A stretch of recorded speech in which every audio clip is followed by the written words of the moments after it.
For Tuesday, October 14th. We're a day later in the week because of the holiday. Welcome to your city council meeting. My name is Paul Blackburn. I'm the mayor. First, we're going to remind ourselves to turn off our cell phones.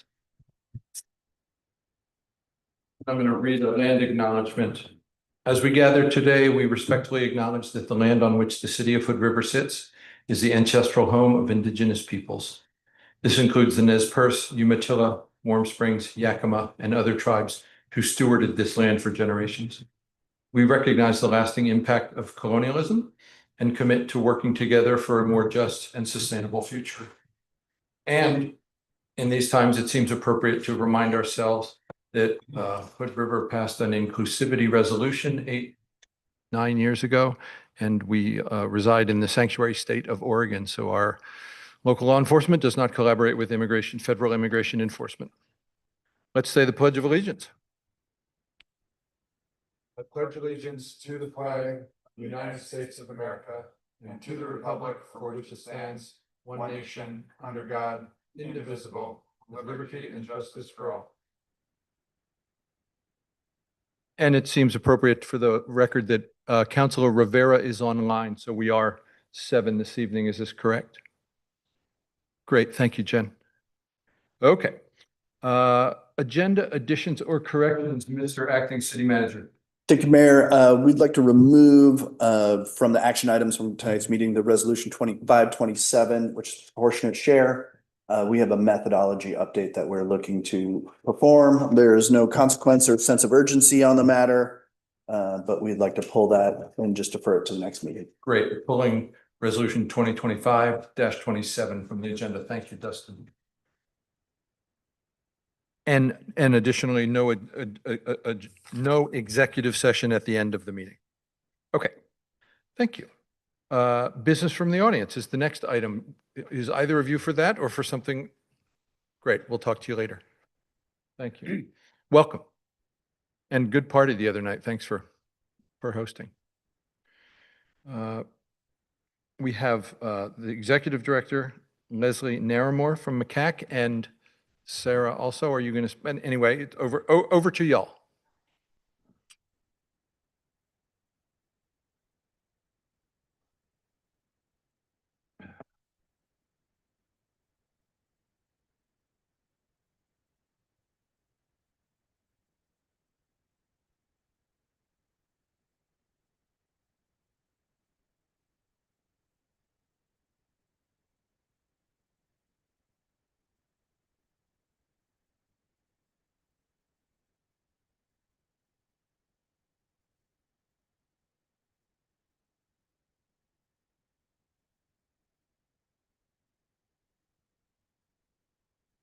Got it. Green, go. Great, it's green, we're going. Thank you. I'm Leslie Naramore. I'm the Executive Director of Mid-Columbia Community Action Council. And I'm Sarah Kellums, Development and Partnerships Director at MCAC. And I've been with MCAC since February and was appointed by the board to stay there in August. To get us started, Okay, it's just a little. I'm just getting used to the delay, making sure we're in the same place. MCAC is the community action agency that serves Hood River, Wasco, and Sherman counties, and we provide an array of services to low-income community members. And we have been serving our service area since 1965. For those of you who aren't familiar with Community Action is a nationwide program. Every county throughout the US is covered by a community action agency. Community action agencies were started by the 1964 Economic Opportunity Act. And the basic tenet behind the work of community action is that the people who are experiencing poverty are the people who know best how to get themselves out of that poverty. And we have kind of a unique board setup. We have 1/3 elected officials, 1/3 democratically selected low-income representatives, and 1/3 community members. So here in Hood River County, you are represented by Commissioner Arthur Babbitts, Councilwoman Rivera, and Marianne Durkin, who is with Fish Food Bank. And this next thing is the promise of community action. The promise of community action is that community action changes people's lives, embodies the spirit of hope, improves communities, and makes America a better place to live. And this is the umbrella that all community action agencies throughout the US work under. And at MCAC, it's something that we strive for every day.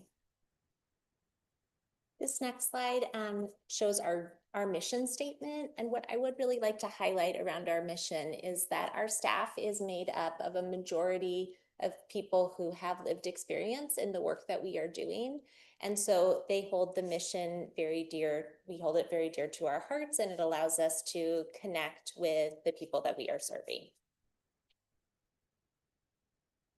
This is what we call our continuum of care, and this is the continuum that we work under. Most of you are probably aware that the largest service area or service program that we provide is for housing assistance.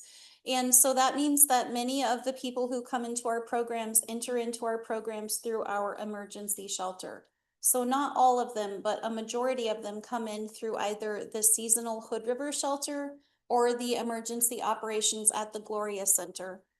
And from there, they, generally speaking, will move into transitional housing, which is the annex for us. And then from there, the end goal is always going to be a permanent housing placement. We never want to have someone come in and go into an emergency shelter and then return to houselessness. Our end goal is always that they have a permanent place to go. And then off to the left, that green is our eviction prevention program. So it's a lot cheaper to keep someone in their current home than it is to find them a new home. So we have several different programs that work to provide eviction assistance to keep people in their home instead of them ending up houseless and then having to go to one of our emergency shelters. And then with you at the city, we partner with you around both our utilities program and our Hood River Shelter program. I'd really like to highlight from some of our community impact numbers that the majority of people that we serve are through utility assistance and/or eviction prevention. So as Leslie mentioned, helping people stay in their homes and avoid evictions is more of a cost-saving program, and it also reduces the trauma that households and community members experience. Of the 731 community members who were served through our housing programs in 2024, 280 of them we supported to avoid eviction. 171 people transitioned from houselessness into stable housing, and we supported 33 veteran households. We do currently have, I believe our number is around 90 now, 90 landlord partners across the region. A little later, I'm going to provide some numbers from our most recent annual report as well to supplement this. So this next slide is about the Gloria Center, which we have been in for just a little over a year. And prior to being in the Gloria Center, we were located in an old house on 4th Street in the Dalles, and it was not a very dignified workspace or place for our clients to come. So now that we have the Gloria Center, it's much better. It's a place that our staff look forward to going and working out of. And then it's also a place that clients can come in and feel like they're in a more of a dignified environment to receive services. We also have 6 partner agencies on site at the Gloria Center. The Gloria Center is what's known as a navigation center. So it is a one-stop shop. So when people come in, they could meet with various partners. But the goal is that when they come in, we aren't sending them somewhere else. They can come in and then have all of their needs met there. And then we do provide all of our services for the 3-county region. Even though the Gloria Center is located in the Dalles, we do serve everyone out of that office as well. And then from here, we're going to move into talking about programs. But one last thing that I did want to mention is that we do have pallet shelters on site at the Gloria Center, and so we can operationalize those as emergency shelter as well when necessary. So a little bit about our Hood River programs. We have 2 locations in Hood River. The first is our office, which is across from the county admin building under Columbia River Insurance. And we provide our utilities assistance, housing case management, and emergency supplies out of that office, which is open regular business hours.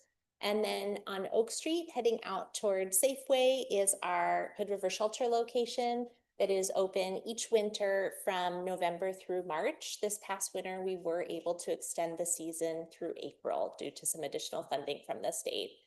I think what I'd like to highlight on this slide is that after a period of much growth as an agency, we are focused on stability, and Hood River is the one exception to that. We do have a goal in our current strategic plan to expand Hood River shelter operations to year-round and secure a long-term permanent location for the Hood River shelter. Ideally, we would like to co-locate our offices and the shelter on the same site so that people community-wide can come and access services there. This is a photo of one of our residents at the Annex, and the Annex is the transitional housing unit that I referenced earlier tonight. We have 54 rooms there that people can come and stay in. And the Annex is really just kind of a place for people to catch their breath while they figure out what's next in life. It's a very beautiful space. If you haven't been by it recently, it's very well maintained. Our clients do a lot of the maintaining of it. They grow the plants there, they take care of the flowers. It was formerly the old Oregon Motor Motel, and it's so well maintained currently that we have people stop in all the time and think that it is still a hotel and they want to get a room there. We also have, just like we do at the Gloria Center, we have key partnerships at the Annex, and the ones that I think I want to highlight today is Center for Living. Center for Living has staff co-located on site with our staff, so they are always available and they provide case management for their residents there. And then also I wanted to highlight that One Community Health brings their mobile medical unit on site there. And so people are able to seek medical services there as well. And partnerships are really one of the most important pieces of the work that we do. And we also recently completed a mural that's on the west end of the building.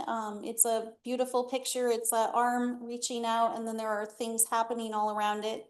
And it looks like a series of chalk drawings, and those were all done by residents who live on site at the Annex. So not only do we partner with community partners in the region, but we also partner with the people who are there seeking shelter. And although it's located in the Dalles, the Annex is also meant to serve our region, and about 30% of the people who've been served at the Annex were placed from Hood River County. So I just want to highlight that for you tonight. Moving on to Sherman County, this is an exciting addition under Leslie's leadership. We do not have a physical presence in Sherman County, and it is a really small population. So we have begun doing regular outreach visits to the senior center in Morrow twice a month. And so we have staff who go out and connect with community members and share information about our programs. This is Jessica, who runs our SSVF program, and SSVF stands for Supportive Services for Veteran Families. We do provide case management services for veterans, wraparound services, and then we also own the Hamilton, which is also located in the Dalles, which is 9 units of housing specifically for veterans. Our staff just love this photo. This is Marie in the center there, who has a very big personality. But about 70% of our workforce are community health workers. And that has been really important in not only deepening our partnerships with all of our other community partners, because we have a lot of them who also have community health workers. So we have a lot of peer support that can happen. But another really important thing about community health workers is that when they go through that training, they spend a lot of time learning how to build boundaries and how to take care of themselves, which is something that is so important in human services. So they have a much better, they've learned how to better navigate services and take care of themselves before they go out in community and try to help other people do that. I'm going to share some updates from the Mid-Columbia Houseless Collaborative, which includes 40 partner organizations that are working on housing solutions and improving services to promote housing stabilization. This is a bi-state effort that includes Klickitat and Skamania counties in Washington, with WAGAP as the lead agency for those counties. And then our 3 counties, Hood River, Wasco, and Sherman on this side of the river. We, in 2022, published a 5-year strategic plan for that collaborative effort. I know you received updates earlier. We are halfway through that plan, and we have a progress report that we just published. It's really exciting to include Mariposa Village among the key updates toward the goals that we're working on in that plan. The Houseless Collaborative leads a housing stabilization summit each year. This will be our 4th annual, and may I pass this around? Is that Give it to okay? Justin, that'd be great. Thank you. On Thursday, November 6th, will be our housing summit this year. And we are including a community screening of the film No Place to Grow Old in the evening on that day. It's co-sponsored by MCAC and GOBI, Greater Oregon Behavioral Health. We invite you to attend. There will be a free meal. It's a great chance to spread awareness. This is a difficult topic that centers around elders aging into houselessness. There will be a discussion to accompany the film. And we will also be featuring one of our own films. Should I give you all the materials at once, or? Okay. So there's a QR code up here. This is a 5-minute film as part of our video stories project to raise awareness about real stories of houselessness from our community and the solutions that we are engaging to address them. And we'll be including a new film from that series as part of this evening event on November 6th. So I hope you'll be able to attend. The Lived Experience Work Group has been the lead for this video stories project. It truly is my honor to be one of the staff conveners of this work group. We meet monthly, we share lunch, and the Lived Experience Work Group is community members who have themselves experienced homelessness and the majority are now working in agencies across the region that come together to advise on key projects. This spring, we went to Salem to develop comfort for the group in participating and accessing that political space. And next spring, we plan to return for direct meetings with our representatives. So this is our last slide, and this kind of brings us full circle. Earlier in the presentation, I was talking about community action, so I wanted to end with talking about community action.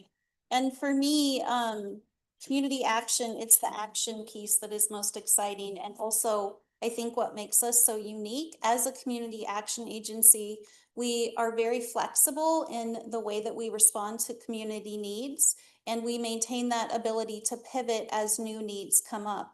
So a recent example of that is the Rowena fire efforts. Our team has taken on disaster case management for that.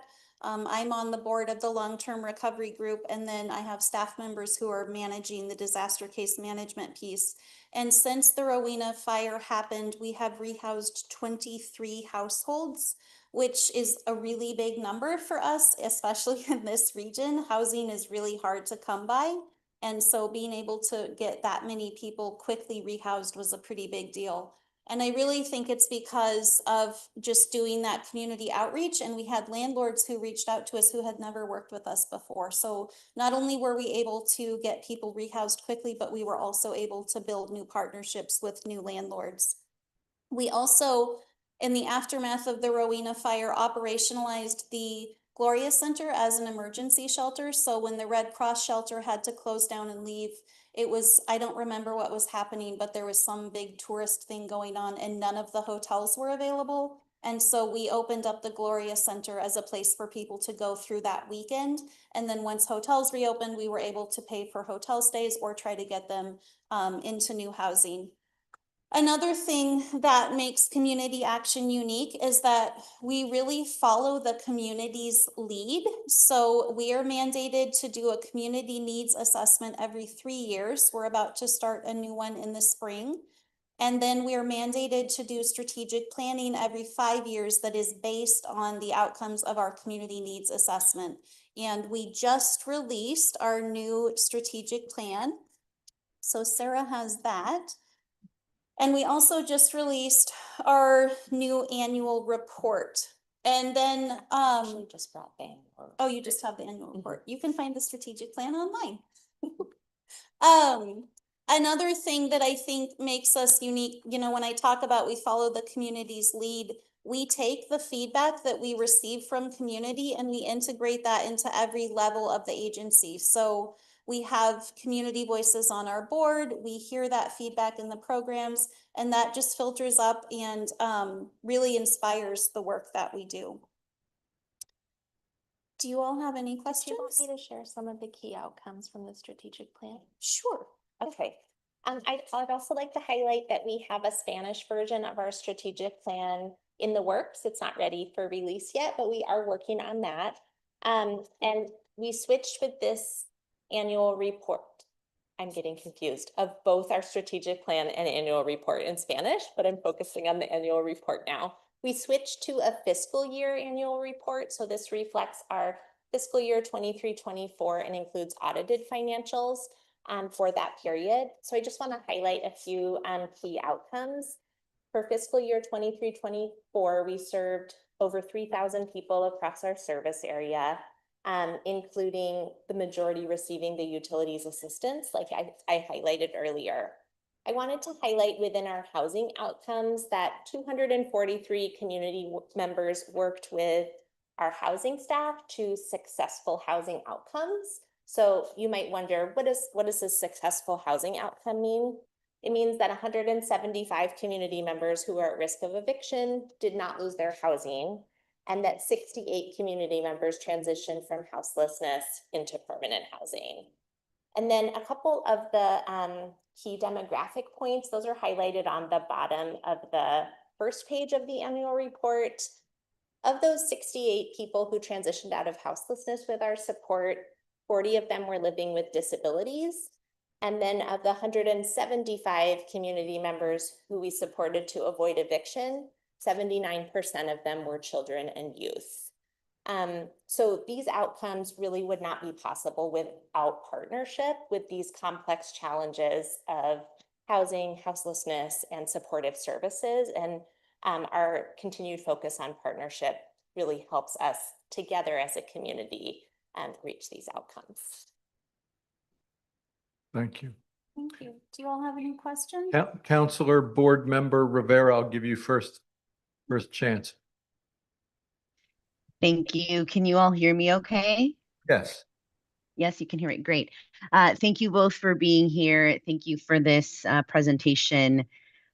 You know, I'm very fortunate to be on the board and get to hear in depth and some of the incredible success stories from the clients' perspectives. My question to you all is, in addition to the yearly dollars that we give MCAC, what are other ways that this council can continue supporting your work, given that a high number of the clients that you serve are Hood River constituents? I think I've been asked this question a lot, and my answer is always advocacy. You know, advocate where you can, you know, give feedback to lawmakers in real time of what you're seeing on the ground. A lot of our safety nets are falling away right now. And in the next couple of years, I mean, I don't want to be all doom and gloom, but I think things are going to get a lot worse. So just share what you're seeing with your constituents, with lawmakers who have the ability to do something. Make sure that you also are aware of the services that are available so that when you meet people who are in need, you know where to direct them. And then the last thing that I would say is specifically in Hood River, we are looking for a long-term location for our shelter site, and property values here are a lot higher than in some of our other service areas, which I think has kind of held up what we're trying to do. But our goal is to have a long-term shelter site that's open year-round to serve Hood River. And we're not going to be able to do that by ourselves. And we've been meeting regularly with city and county staff around the shelter search. I would say if you have any connections that could lead to a long-term location, please reach out to us or connect with Abigail. We may find a location through an unexpected avenue. So please share with us and talk about that need if you're moved to in your conversations as you move through your day. First, thank you so much for the work that you do. First, just wanted to highlight in terms of the year-round shelter that is definitely one of our goals too. It's on our, council work plan under the significant projects tier.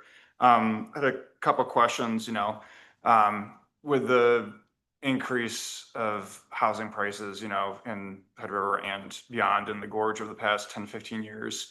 Have you seen an increase of need? And if so, what does that look like? And then the other question I had was just wanted to know a little bit more about the landlord partnerships and what that looks like. Yes, we have seen an increased need, and also our funding hasn't increased. So for us, it means that we're able to serve less people with the funding that we have because it now costs more per unit. And so that has really had an effect on the work that we're able to do. It's also interesting right now because the state has made the decision to prioritize shelter over eviction, which I strongly disagree with because, like I said earlier, it costs a lot more to get someone rehoused.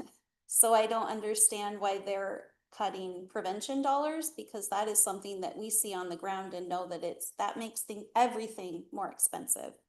Would you add anything to that? I think I would add that we had increased funding for our programs through the COVID pandemic, and that shift that Leslie's talking about is in the aftermath of that. So acknowledging that we did have funding increases through the pandemic. And I think we are concerned about people who are forced out of eviction and there are not eviction prevention dollars at the same level. We're concerned about that moving forward. As far as landlord partnerships, we have a great team of staff who are happy to talk with landlords and share information about, answer questions, share what it looks like to become a landlord partner. We're also doing our second and third rounds of the Rentwell training this fall. One will be focused on people who are living at the annex, and the second is for community members who are working with Inchiwana housing, so Native community members. The Rentwell program prepares people to be rent ready, and it also comes with additional benefits for landlords if they rent to graduates of that program. So we kind of have multiple ways to partner with people if they're interested in exploring landlord partnership. One thing I wanted to add, you reminded me about Rentwell. We just graduated our first class, and I believe we had 18 people finish the class. And we had a graduation ceremony for them where they could bring their families. And we had one person there who had never graduated anything. And so she brought her entire family. They took photos. It was a really big deal for her. Doug and then Grant. Thank you so much for being here. Thank you for all that you do. It's been incredible to watch the Gloria Center and the Annex and everything that's been going on over the last few years. As Ben mentioned, and also Gladys, it is a significant project of ours to be able to somehow get a permanent shelter here. It's probably not a question for you, but Dustin and Abigail, who will be rewatching this, just kind of curious to know when we might see some time on an agenda coming up, to sort of discuss this and talk about, what options we might have to support, permanent shelter in Hood River. So it's not really a question for you, but just want to make sure to say that so we can keep the ball rolling on it. It's a 2-year work plan. It's part of that significant project. We're in the middle of those 2 years, but yeah, we don't want to wait till the last month kind of thing. Thank you for being here. We meet, I think, monthly or bi-monthly. Abigail, myself, county staff reps, MCAC staff, Center for Living, trying to think what other partnerships to discuss it. So certainly if we have something material to find in terms of progress opportunities, you would absolutely be on the need to know list. Yeah, and I appreciate that. And also, yeah, if there's anything that you feel that we should be doing in terms of discussion with council and brainstorming, looking for other ways. I mean, I appreciate the comment you made about, talk to people that I mean, there's always perhaps a unconsidered sort of option out there. Just want to make sure that we're consciously keeping that needle moving. Thank you. Grant? Hey, you mentioned one of the, well, the main goals is, and thanks for being here. One of the main goals is to graduate people up through the program and get them into permanent housing and whatnot. Once clients graduate and move on into permanent housing, what difficulties are there difficulties for them to, once they're there, staying there, or their ability to enter permanent housing market, or any of those sort of factors in entering that market? Sure. So we do have some dollars that can support. So when we put someone into a permanent housing placement, we're putting them into a place with a landlord where they hold the lease with the landlord. So even if we step away, they are still in that unit. We have hopefully been able to secure a unit for them that they can afford, so that while we provide all of that assistance to get them stabilized and provide the case management, once they're stable, we're able to step back and then they get to stay in that unit. But, you know, with the prices as they are, it can be really hard to find affordable units. So that is definitely a difficulty that we have, is just finding the unit in the first place. But then, you know, we do continue with that case management. We do check in on them to make sure that things are going okay, because we want to make sure they can stay in that housing. Would you add anything? I would just add that there is a very small percentage of people, and they're often a visible part of our community, who will need longer term mental health and or behavioral health supports to be successful in housing. And so just keeping in mind that for those folks, permanent supportive housing that integrates housing and supportive services is going to be a key for them being successful in the long term. So as we're thinking about housing developments in the region, trying to include permanent supportive housing in some of those developments, so that people can be integrated in the community, receive supports where they live, and be successful for the long term. And again, that's a very small percentage of people that we're working with. Okay, and just to clarify, when you're talking about permanent housing, you guys are explicitly talking about a rental landlord situation. You're not talking about somebody going and buying their own place. Correct. We don't have funding that assists with home ownership. I figured. There are programs that do exist. I'm thinking specifically of the Housing Authority, but those are not programs that we run. Right. And the one program we do work with homeowners is through our utilities assistance program. So people who own their homes can qualify for those programs and help them stay in their homes. Okay, is the folks that move into permanent rentals, permanent housing, as we're calling it, do you know how many of them then graduate beyond that level into their own, having their own house, or are they in that Like into form? home ownership? Yeah, yeah. I I don't know if you would know that, because that's after, yeah, Amazing to get to. But that's to a see really that. good question. Okay. Yeah. thanks. I'm not expecting you would know the answer to either of these, but more than the average person, so I'm excited to have you here to ask. I know that the Gorge Commission had a pretty momentous meeting like in the last month to figure out whether they would relax some of the limitations on rebuilding inside the scenic area. I know that so many of the lost homes in Rowena were under that rule. Do you have any sense of like how that's going for our side? I know that it's moving forward, but I know that it's a really long process. I think that I heard that even if they start taking and changing the way that things are right now, it's still like a 2-year process. Okay. I don't want to speak on behalf of the Gorge Commission. I'm not affiliated with them, but that is what I heard. So I know they are making those changes. They are doing the work, but it is a very long process. Thank you. Just down the coffee shop and stuff, I so often hear, why aren't there more tiny homes? Do you guys have like some words of wisdom about tiny homes? Well, we're actually working on a project right now where with the community college where we are building tiny homes that will eventually replace the pallet shelters at the Gloria Center. And then that will transition into a different sort of program instead of being emergency based. But as far as building tiny homes in the community, I don't really have any knowledge around that. Thing, and I don't just mean like building, I mean like legislating or regulating, permitting and whatnot, so.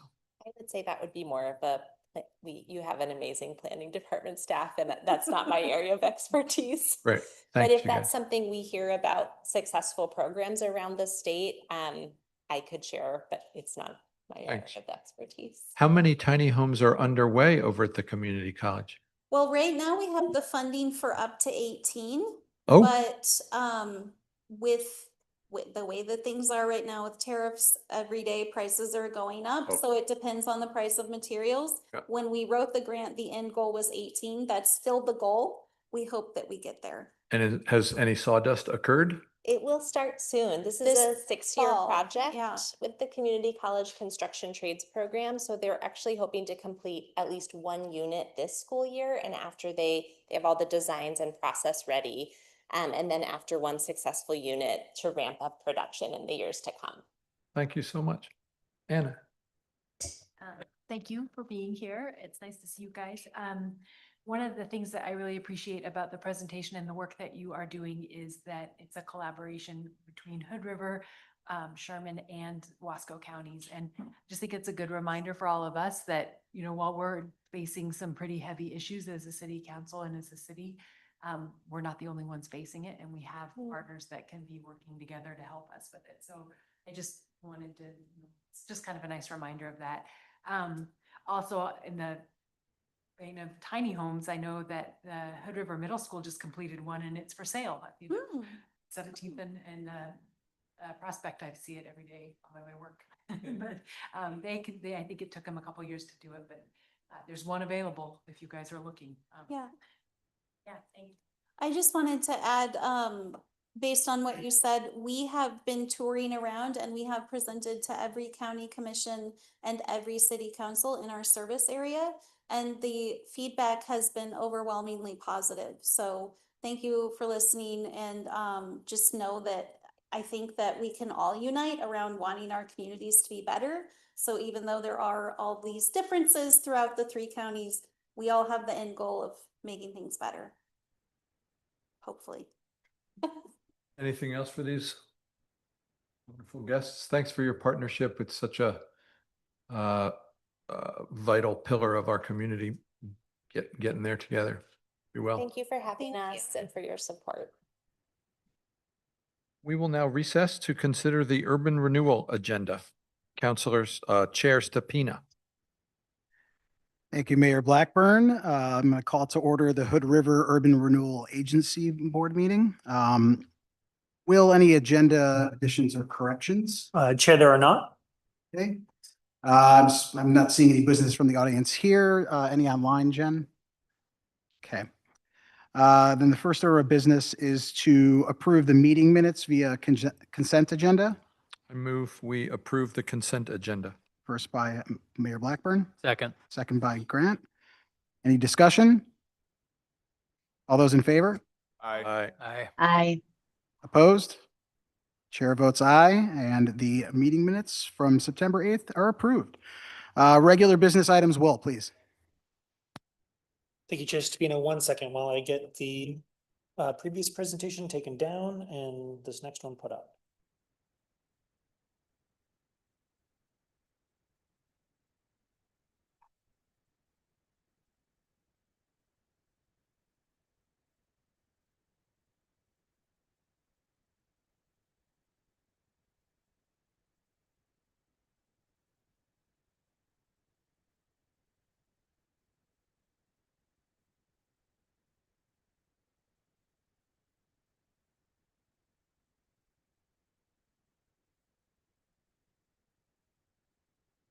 There we are, thinking. There it is. Great. Well, Chair Stepina, members of the agency board, this first item is under the banner of the Mariposa 2.0 project. And we have as preliminary steps in that project, 1, evaluating all of our publicly owned parcels, and 2, looking at then methods to make use of them that may be different than just doing another low-income housing tax credit deal like we did with Mariposa Village. So we discussed the publicly owned parcels at a prior meeting, and today we have the report, and in your packet is the full report that has some alternative models. So I'm gonna walk through those with you today. Yeah, there we go. But I thought I'd start with just a threshold, big picture question. Why does housing need to be subsidized in Hood River? And so I'm going to take numbers from, these are from the constructability analysis that we got last fall, and looking at what makes up the purchase price of a home. And so what's getting produced out there is typically about $1 million homes, you know, large format. And that's because that's what is the most profitable for developers and for property owners. So that, say, $1 million purchase price needs to pay for hard construction costs, soft construction costs like architectural engineering, and insurance, listing costs, and the like. And then there's infrastructure, bringing a roadway, extending water lines, development fees, which are actually a fairly minor portion, and then the profit that the developer needs to make for taking on this risk, typically around 10 to 15%. And that has to do with what would be the alternative investment for them to spend their time, effort, and energy and capital on. And anything that's left over is what could be given towards the landowner for their parcel. Now, just note that when costs increase up above what the housing price market will dictate, then just housing doesn't get built. And it's a little bit of an aside, but just note that's kind of where we are right now. If you look at, this is new dwelling units permitted by calendar year, and it's been steadily falling down over the past 4 years. So, and that's just needing to come back into equilibrium. But even in a normally functioning market, the price of the property is always going to be what the highest bidder is going to pay, which sort of necessarily means that people in the lower income groups are not going to be able to outcompete others, particularly in the gorge where we have very scarce supply. So when you move that market price down below all those costs that go into developing the property, you need some sort of subsidy. And so that could be any number of things, got a list there. And that's subsidies that close that gap. And the way that you maintain the affordability or ensure it is then through methods like rent caps, restricted covenants, and cooperative ownership. So I just wanted to sort of set the table there, that those are the ingredients, right? But we're always trying to close the gap, and we're always trying to figure out what is the correct mechanism to ensure the affordability. And so when we get into these housing models, really they're just different ways of combining these same ingredients together in different ways to achieve that basic conceptual goal. So first up, we wanted to use Mariposa Village as the yardstick that we're comparing all the other alternative housing models to. So Mariposa Village is your typical low-income housing tax credit funded project. And so in this case, the subsidy or the gap is primarily made up of tax credits from the federal government. So the federal government is providing the subsidy, although we did also get significant funding from the state, and we put in money locally as well. So some really good things about this project is we put in about $1.7 million locally. That's us and the county, both direct funding as well as waived systems development charges. And out of that, we got a $75 million project. We got new parks, new trails, and a roadway that is going to cut through and serve additional development. We're serving a relatively deep level of affordability at 60% of area median income, and we met green building standards. So we're building at a high quality, and it's going to be permanently publicly owned as well. So even after the tax credit compliance period expires, this will be owned by the housing authority, basically perpetually in the service of affordable housing. Now, the trade-offs took 6 years from when we purchased the property to when we broke ground for construction. It's going to be rental only, so there's no pathway to ownership here. And it probably took over 1,000 staff hours of staff work within the city over that period of time. So you see this and all the other ones, there's no magic model that perfectly does everything we want. It's all about mixing and matching these strengths and weaknesses. So comparing this to the next housing model that the report includes is market rate plus affordable units. So in this case, you develop a property with mixed income. So you'll have a market rate units that then the profit from those market rate units helps subsidize a certain number of income restricted units. And so you could have a small number of units in a big building that were deeply affordable, or you could have maybe a larger number of units in a development that were maybe that 80% of AMI or 100% of AMI. It's very flexible, variable model. And the subsidy, the federal government does not provide tax credits for this. So the subsidy is what we could put together locally, or maybe what would be available from state grants. So it is significantly more expensive from a local perspective, but also much quicker. And so those are the strengths and weaknesses. And stop me at any point if any of this is confusing about what the models entail. Typically, you would give maybe free land, regulatory concessions, or some other sort of subsidy in order to get a developer to bite on a development deal like this. Just a quick one, Will. So who typically builds those types of projects? Yeah, conventional developers. Okay. So for LIHTC, there's a whole different set of developer groups out there that only do LIHTC, like community development partners. But when you're doing deals like this, especially in, so Portland basically mandates that a certain number of units are affordable if you're building a building of a certain size. And then everyone just has to do that if you're going to build. It's had some offsetting negative effects, like building has essentially stopped in the past few years for building multifamily. So there's pluses and minuses to that approach of just saying you must. But any conventional developer in Portland building into a certain size has to have a certain number of affordable units. Thank you.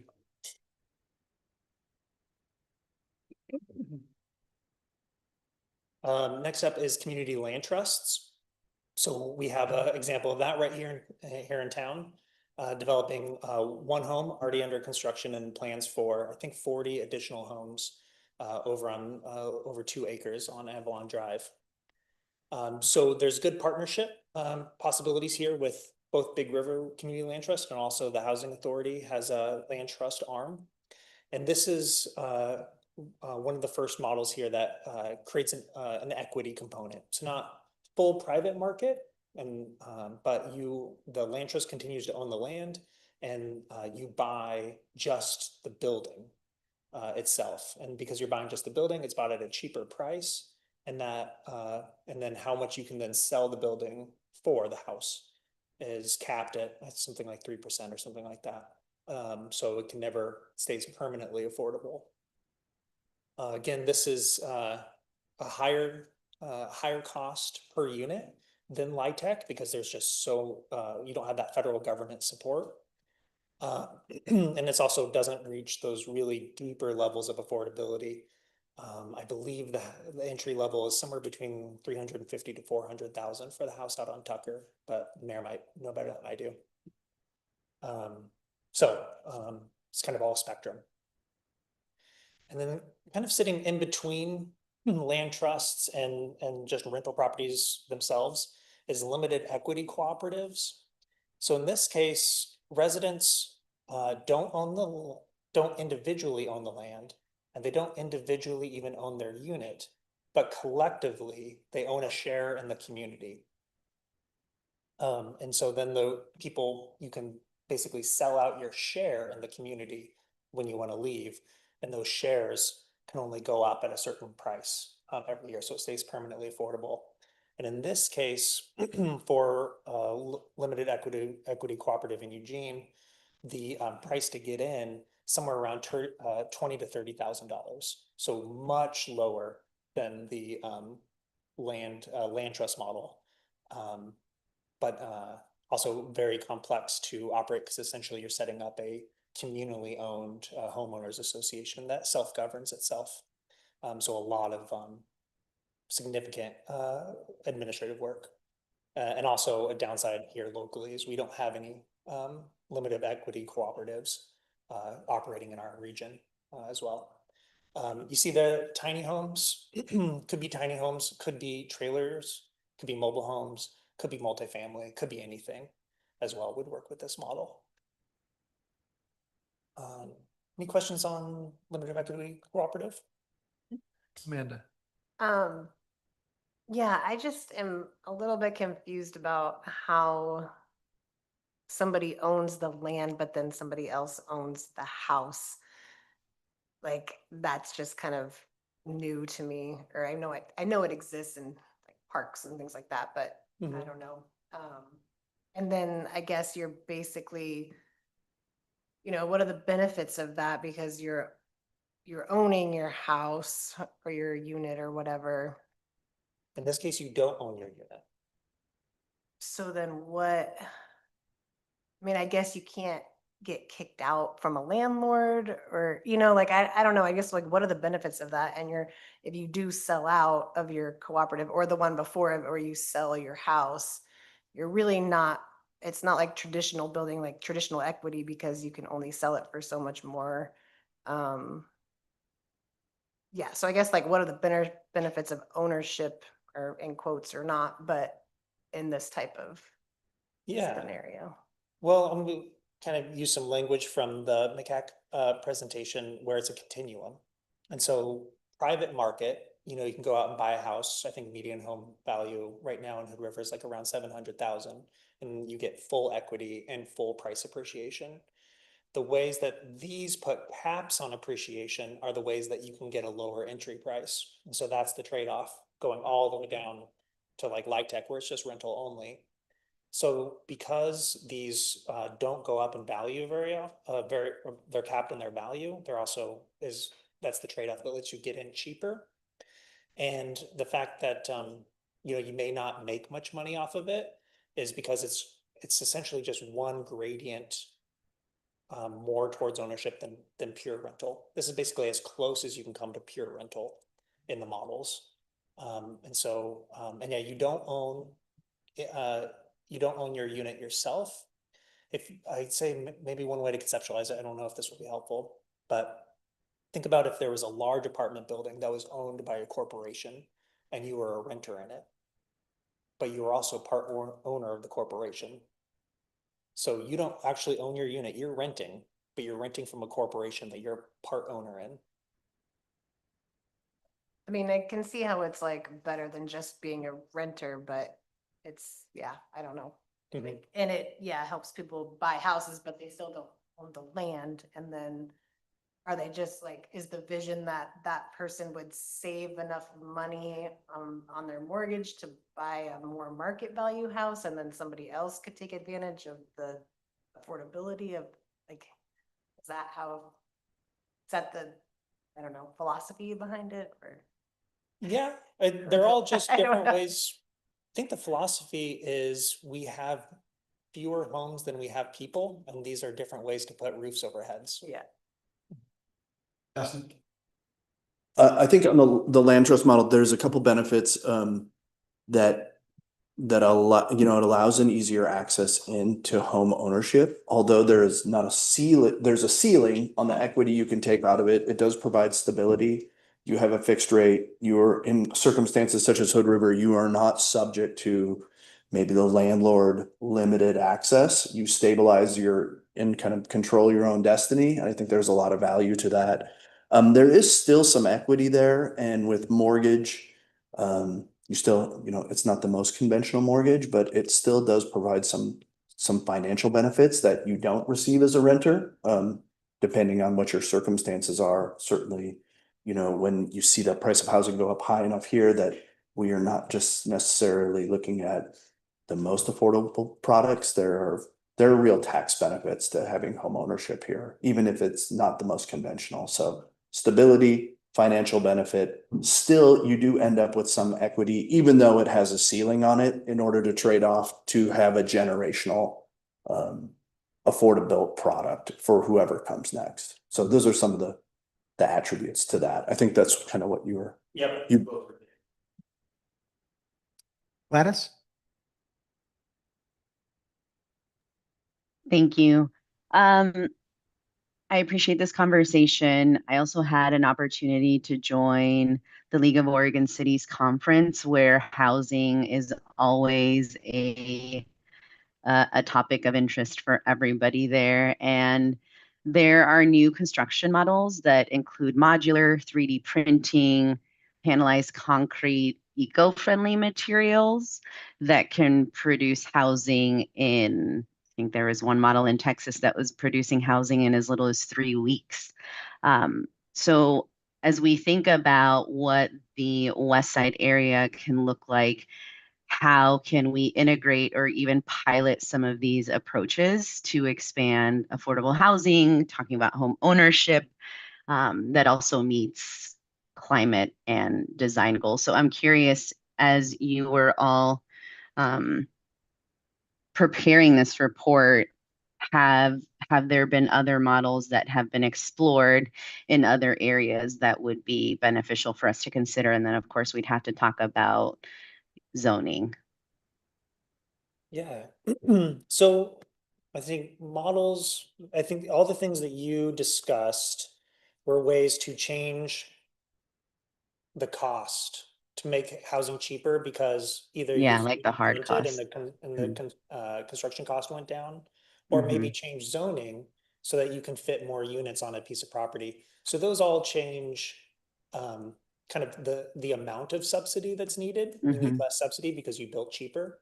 But that's not really the type of models that this report, this is more about rental versus ownership models, not construction or regulatory models.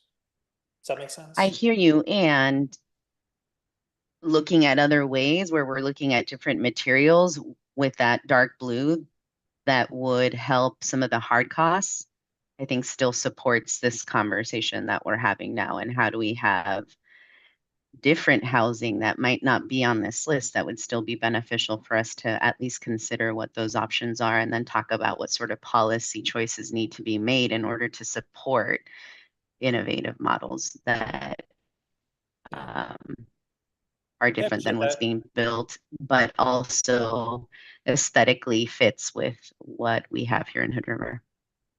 Yeah, I think we can definitely take that comment back and think about maybe some ways to address it and get some additional information.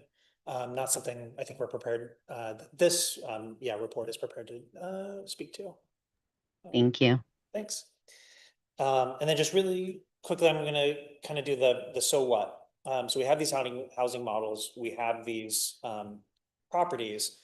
There is no perfect model for every situation. Each addresses a different level of affordability and different aspects like home ownership. So so it's really all about applying the model to the property and to our goals. So I've had some for instances with some of our publicly owned parcels, tying the two aspects of this project together. So one was 780 Rand Road. So this had high infrastructure costs. We wanted a new road, parks, enhanced crosswalk across Rand. It had high expectations for green building standards and a high level of community services. And there was a relatively large lot. And we had very little money to put into the deal. That was perfect for LIHTC, because all of those expensive expectations turned into project cost eligible expenses to pull in additional federal subsidy. So perfect fit there. Say if we're looking at our Columbia lot, this is where maybe a market rate plus affordable would be a better fit, because would be a otherwise high rent area. And so if you were to build housing, upper level apartment housing, that could create enough profit that then a developer their pro forma could pencil to have lower cost apartments as well. You have high density, you get those economies of scale, and you don't have the infrastructure costs. All the roads are built, all the water sewer storm. So you've reduced already the amount of subsidy that would be needed.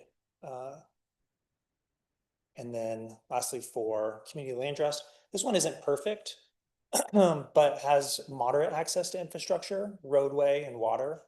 It's a lower density area and also may require a public vote because it's formerly a park, or could be seen as historically a park. And so that's where community land trust might be a clear, understandable use that could be supported by the public. So this one maybe fits a community land trust maybe more than sending it to a private developer, or doing light tech where you're kind of putting a lot of development near the interstate. So that's some ways that this model can be used when we're evaluating projects and parcels.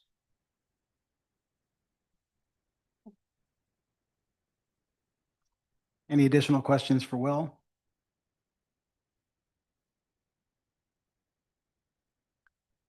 Okay, looks like so yeah, just for this, there's no action items or anything. We're just being informed for Okay. future discussions. Okay. Okay, moving along, Will again. Oh, sorry, Gladys. Sorry. When would, or after this discussion, when is this going to come back? Like, I'm really curious to know about the question I asked earlier. I recognize staff needs time to do some research and whatnot around how do we expand besides some of the models that were presented today. Yeah, so my next steps is to take the information from the publicly owned parcels and these housing models and bring suggested development approaches and phasing for those publicly owned parcels. And I expect that probably in November. Thank you.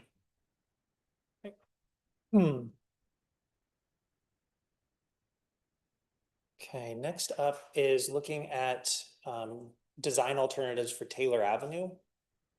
Let me see. So this is the first project in our phased implementation of the High Streetscape Plan.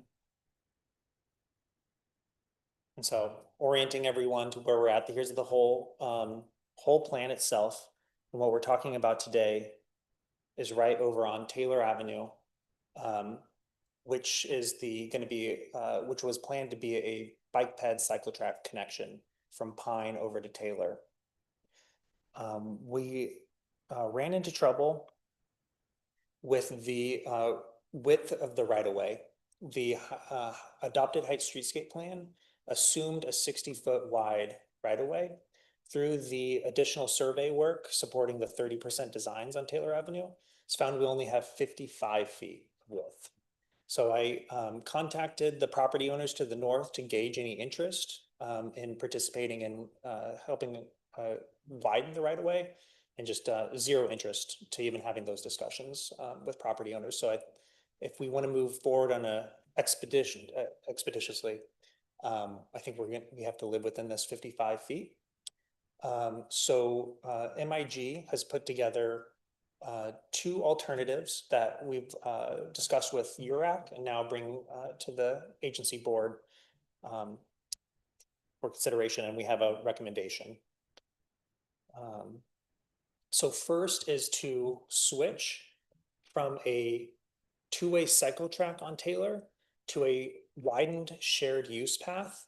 And this option maintains street parking, which, and this is one of the most parking impacted areas identified in the parking study, kind of mostly around Pine Street is like where there's the highest parking demand. And then alternative, and so this provides a 17-foot wide shared use path where bikes and pedestrians can coexist. And alternative two would be to cannibalize the north parking spaces in order to continue to have a two-way cycle track as identified in the Heights Streetscape Plan. So we discussed this with the advisory committee, and they recommended going with alternative one, which is the shared use path.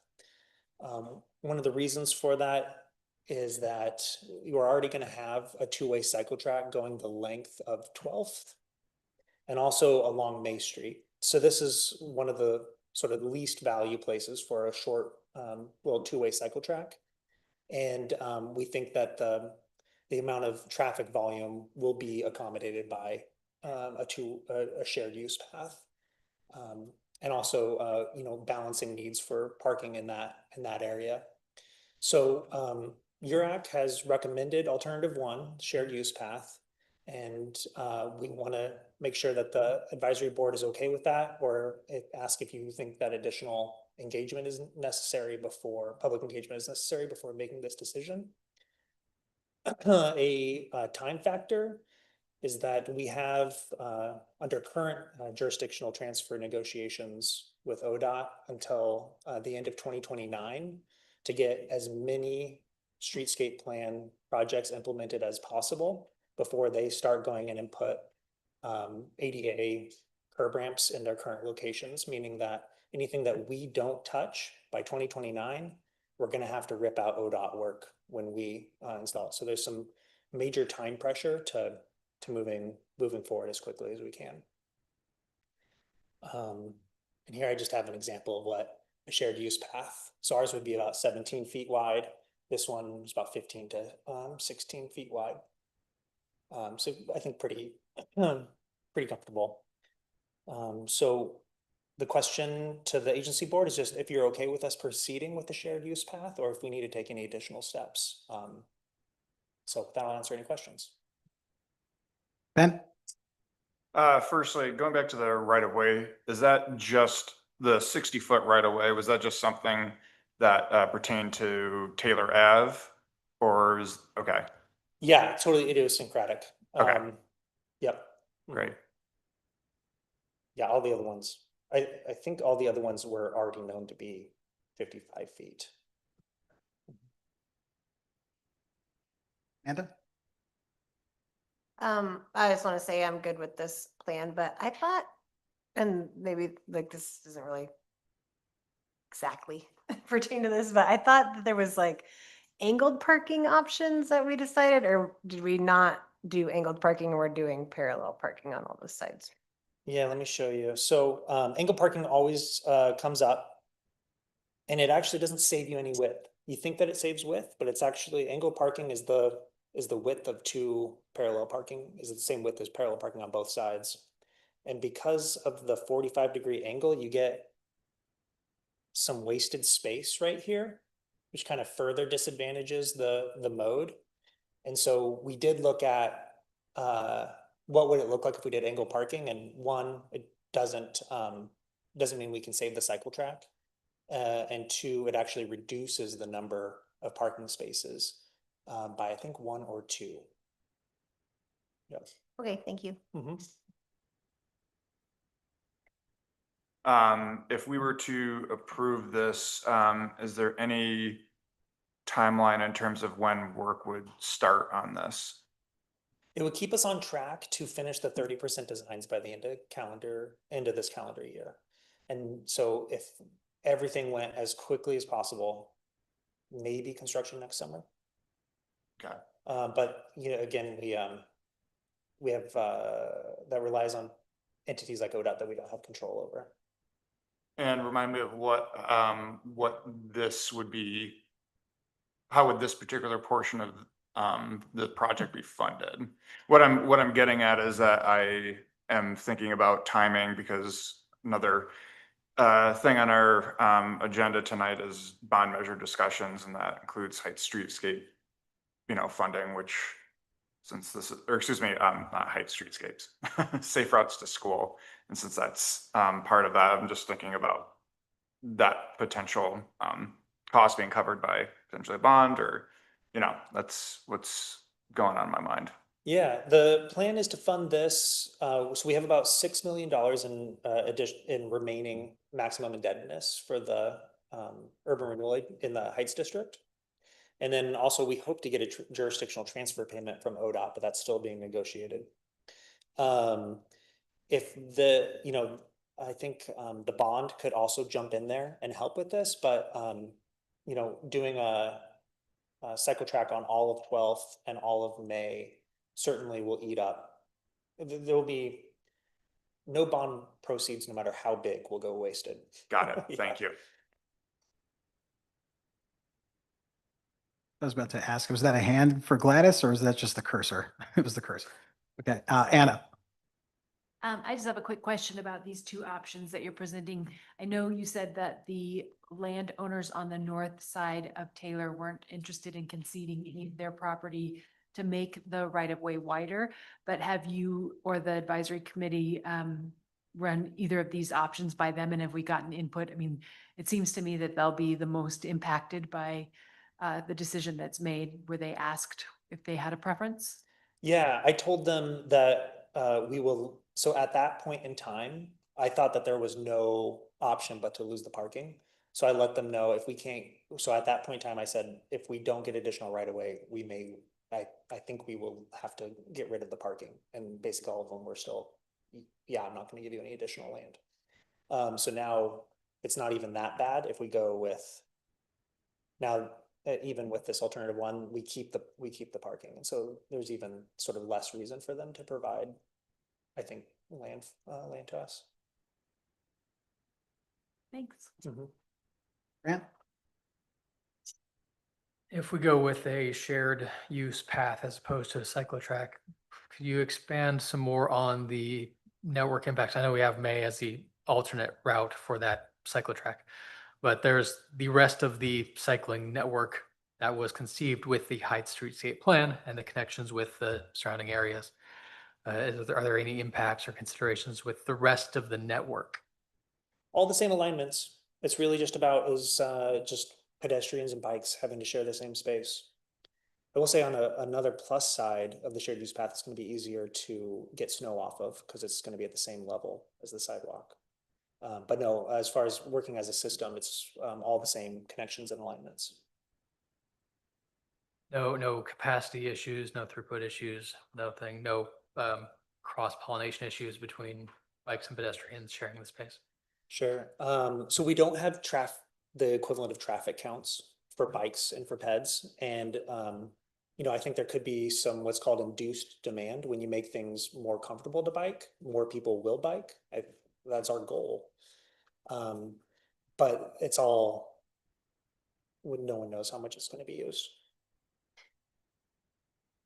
Okay, I ask because I would rather like to just build this once and not twice. All right, thanks. Amanda? You mentioned the jurisdictional transfer. Does that have to happen before we can do Taylor? Or is that with something else? Like, No, we can do the whole streetscape plan under ODOT's jurisdiction. It just takes much longer and potentially costs significantly more to work through their review process. So that's mostly why we want to get out from under them, but it's nothing per se going to stop us absolutely from implementing. okay, well, that's good to know. Yeah, because I was for some reason under the impression that we couldn't do any of this until we got jurisdiction. And just with that being a huge question mark, and that really was discouraging to me. So I'm glad we can at least, do some stuff. Well, it is matters of degrees. So certainly the cutting down a lane of traffic and doing a full cycle track on the whole length of 12th Street is a whole different ballgame as far as getting review and approval than this little change to Taylor. Sure. Yeah. Yeah, I was just kind of like, even just like improving crosswalks and stuff like that is important to me. So not, it's nice to know that that is possible. I know it's a whole thing, but all right, thank you. Also a different ballgame because it's not 12th or 13th. Well, we are crossing. So we are improving. Yeah. Yeah. So I'm just focusing on, the decision at hand, which is the shared use path versus the cycle track. But we are putting enhanced crosswalks on Taylor and 12th and Taylor and 13th. So that's pedestrian activated rapid flashing beacons, signage, stop bars here, and then also on 13th and A streets as part of this project. Anna? Sorry, I have one more question. Just given and this might be just silly, but the rest of the plan for how, like, if there's going to be shared sidewalk and bike lanes, or if they're going to be separate, is it confusing to kids or people that are biking, like where it's safe for them to be? If there's like, is it important to us as a city to be consistent as to whether there's biking and pedestrian sharing this crosswalk or sharing a pathway? I mean, this is obviously really clear. It's painted and you can see based on the example that you're giving, but I'm just thinking of in the grand scheme of things, if we're redoing the entire heights, if people will get it eventually of like, where is it safe for them to walk and where the bike's going to be and what's shared. But for the sake of consistency, does it make sense to just try to be, I don't know, similar with the rest of the redone street plan? Yeah, so that's where I'd really defer to your and the agency's board's judgment. And that's why I provided this image, so you could really see what it looks like, you know, a real life shared use path, and see how obvious or yeah, how user friendly this is. This is taken in Portland, and there's many other, this is like the standard look, you know, when there's a shared use path, and there's you can imagine there's the whole plethora of different bike infrastructure in Portland, and sometimes they're shared use paths, sometimes they're cycle tracks, sometimes it's you know, just sharrows on a road, and people seem to manage. Similar questions for me related to both of those. So we don't really have like any good examples in Hood River yet of shared use. I guess Waterfront Park might be the one exception. That's what width, Dustin? You and I talked about this once. Yeah, I don't have the width. It varies from Waterfront Park as it goes from narrower at the hook to in front of the park itself. It's excess of 20 feet, 15 feet and back down. We try to stick to a standard of 12. There's various multi-use paths in your TSP. 12 foot is the size of a generous car lane.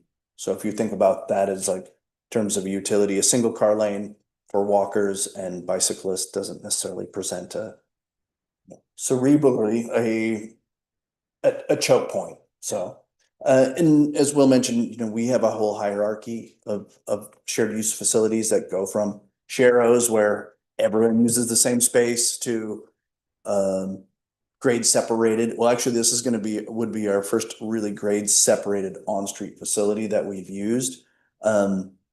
There's different approaches for different uses. 12th and 13th are an arterial street. The grade separation, physically separated, is oftentimes it's a more space intense formula, but set aside to have greater separation for conflicting uses. So it's really okay to step down that hierarchy for different uses.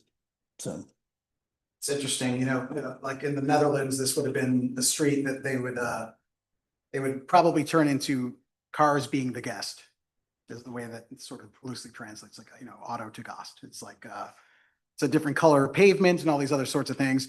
My one concern with it is similar to Grant's, which is like, what if it's highly used by cyclists and whatnot? Is there a way for us to only allow street traffic or pedestrian traffic on one side? That's probably not true. So it's a bit of a roll of dice in that way, but I guess we have to weigh that against, you know, losing parking spaces. If this 250 feet presents a congestion issue of your bicycle future traffic, I think we've done our job. If you see it fit to convert it to a Wooner, it is the public domain and you have the authority to do so. Nothing in this prevents that from happening in the future. Point taken. Okay. Anybody else have any questions? Okay. So we have a suggested motion. I move the Urban Renewal Agency Board support the Taylor Avenue configuration with the widened shared use path and maintained parking on both sides of the roadway. Moved by Gladys. Second. Second by Councilor Gaki. Any discussion? All those in favor? Aye. Aye. Opposed? Chair votes aye. Motion passes. Thank you, Will. Any updates? No. Okay. Point of order on that one. Yes, sir. I don't know that Councilor Grant voted. You didn't vote? I would prefer option 2 because reasons, but I'm okay with accepting option number one. Okay. Just, I passed the point of discussion, so I was dragging my feet a little bit, sorry. Understood. I have a similar sentiment. Okay, so we have unanimous ayes. Thank you. Okay. Any items from agency members? I'm not going to go down the line or anything. Okay.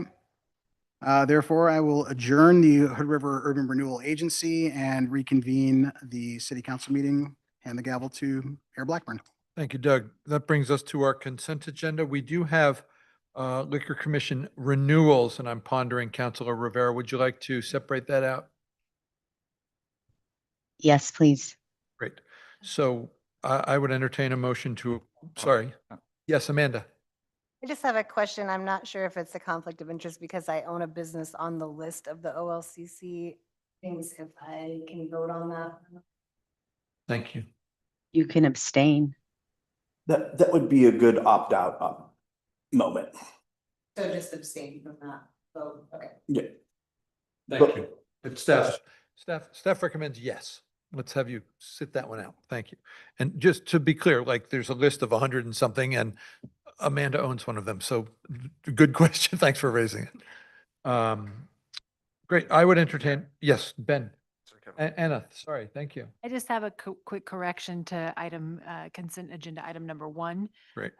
The minutes for the September 8th meeting under section 3. It's the second to last paragraph. It talks about our constituent Ben Lewitt's comments about proposed resolution for institution neutrality. It should be institutional neutrality. And it says he is here to propose a resolution for institutional neutrality. Institutional neutrality is the principle that the city council would refrain, not reframe. So just a couple little nits, but I just wanted to point that out because institutional neutrality is a different concept. I'm not sure what institution neutrality is. Thank you, Anna, for catching those. Staff, do you have made note of that? Staff says yes, so we'll get that corrected. I would still entertain a motion for the first 2 items on the consent agenda. I move to approve consent agenda items number 1 and 2 with the changes noted. Moved by Grant, Second. second by Ben. Discussion? All in favor? Aye. Aye. Opposed? Chair votes aye, motion passes. Okay, now we have 2 different non-conventional, unusual things happening with number 3, but I would entertain, first of all, a motion to approve. So moved. Moved by Doug for the OLCC renewals, Second. second by Anna. Great, so two folks are, one Dustin said opt out, recuse, I think is probably the word that the big dogs would use. So Amanda's recusing for business interests, conflicts, and Gladys, I think will say something at the moment. So how about we take the vote, and when it comes to time, I will ask Amanda and Gladys to both speak. So any further discussion at this moment? All in favor? Aye. Aye. Any abstentions? Yes, Amanda is abstaining and Gladys is abstaining. And Gladys, would you like to say something at this time? Yeah, the city recently adopted a code allowing transportation networks. This is a step forward, but access remains limited, especially during late hours and our upper valley. I will abstain from OLCC permit applications until we and our countywide partners are able to provide adequate transportation during late evenings and weekends. Thank you. Any opposed? Chair votes aye, making a total of 5 ayes, motion passes. Thank you. We have removed the action item from the agenda. We now have a GO bond planning discussion. Will?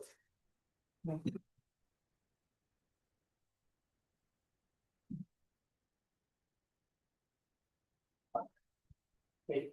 Thank you. Mayor, we're going to just pull up another PowerPoint.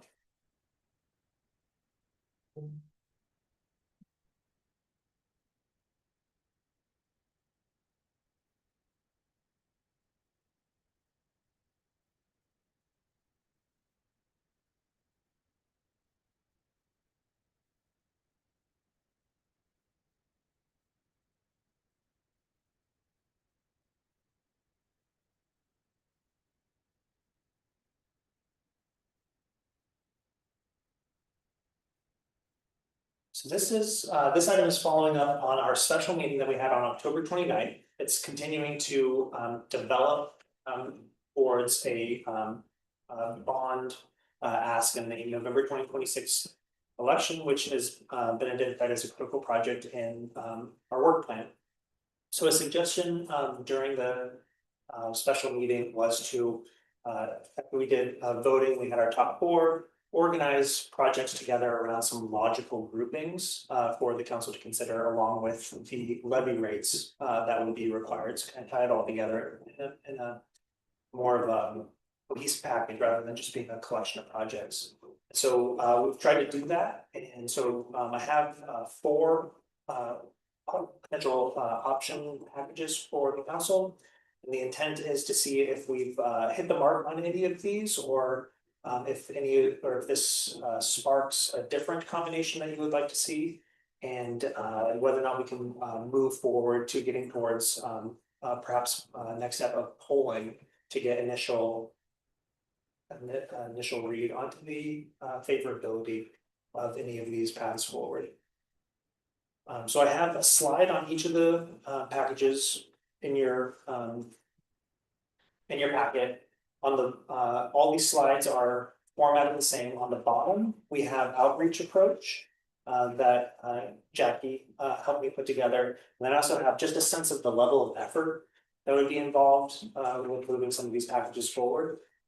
Over on the right, you have what the estimated levy rate would be, and relative to where would that put us towards the historical median levy rate over the past, I think, 12 years versus the maximum that it's been. I don't know if you remember those two lines from our special meeting. Give you a sense of the green would get us towards, on average, what folks have been paying for voter approved levies, and red was the highest property owners have paid in any single year for a levy over the past 12 years. Just for the city, Just for city residents, Thank or sorry, property owners. city property owners. And Yeah. so would that include any levies that they had from the county? Yes, Okay, so it's all within the, yep, okay, thank you. yep. And then up in the upper right-hand corner is the just dollar amount. Incorrect. Then just more flavor is one. These rates are non-inflation adjusted. Yes, except for that assessed values go up. Assessed values change, but they're limited by measures 5 and 50. Mhm. So just context for everybody, limited based on property taxes and rates over time. So even though rates were higher in the past, the real purchasing power of that red line was a lot higher in the past than it is now. So Yeah, Yes, $1.50 bond right now doesn't buy what it bought 20 years ago. yeah, so context, the bond rate in real terms in the past was higher than that red line in real economic terms. That's all. yeah, I could do a whole analysis on that. It's hard, you've got multiple different things going on. You've got the dollar value going down, but also assessed value going up. And to which one moved faster than the other. I think it's. We could spend an Yeah. entire special session on that and ask for them, just adding context. Yeah. Thanks.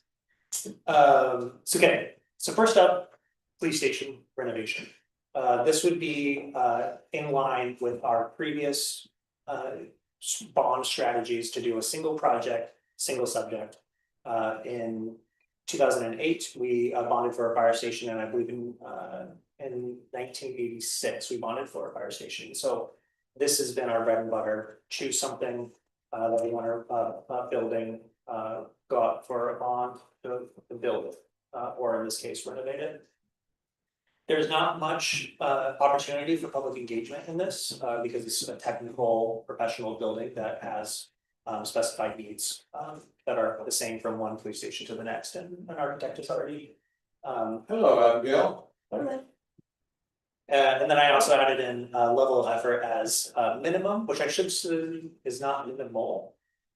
Any bond project is going to be a lot of work, but relative to some of these other ones, this would be the least amount because we have good cost estimates, we have good plans, we know how to get it done. It's just all about messaging. And you had a whole presentation on this from architects in a prior meeting, but happy to answer any questions about this one before moving on. Why is inform and minimum colored? Because the subsequent steps would also occur. Am I supposed to be understanding something from? So these are relative, so I'll move on to the next one so you can see just. This next one is also, the approach would just be inform versus insult, involve, collaborate, but it'd be a little bit more effort. So you're gonna see as we move through different policy option packages, there's additional opportunity for different levels of engagement and also different requirements of level of effort. Great, thank you. So I will move on to this one, which.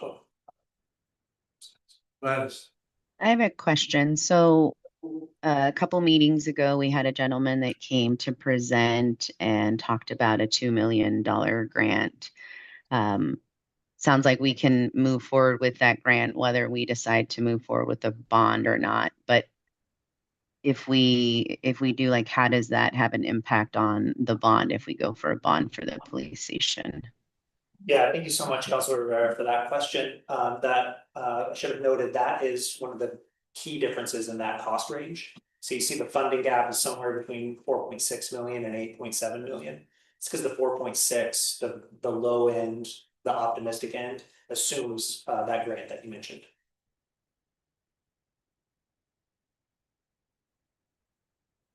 Thank you.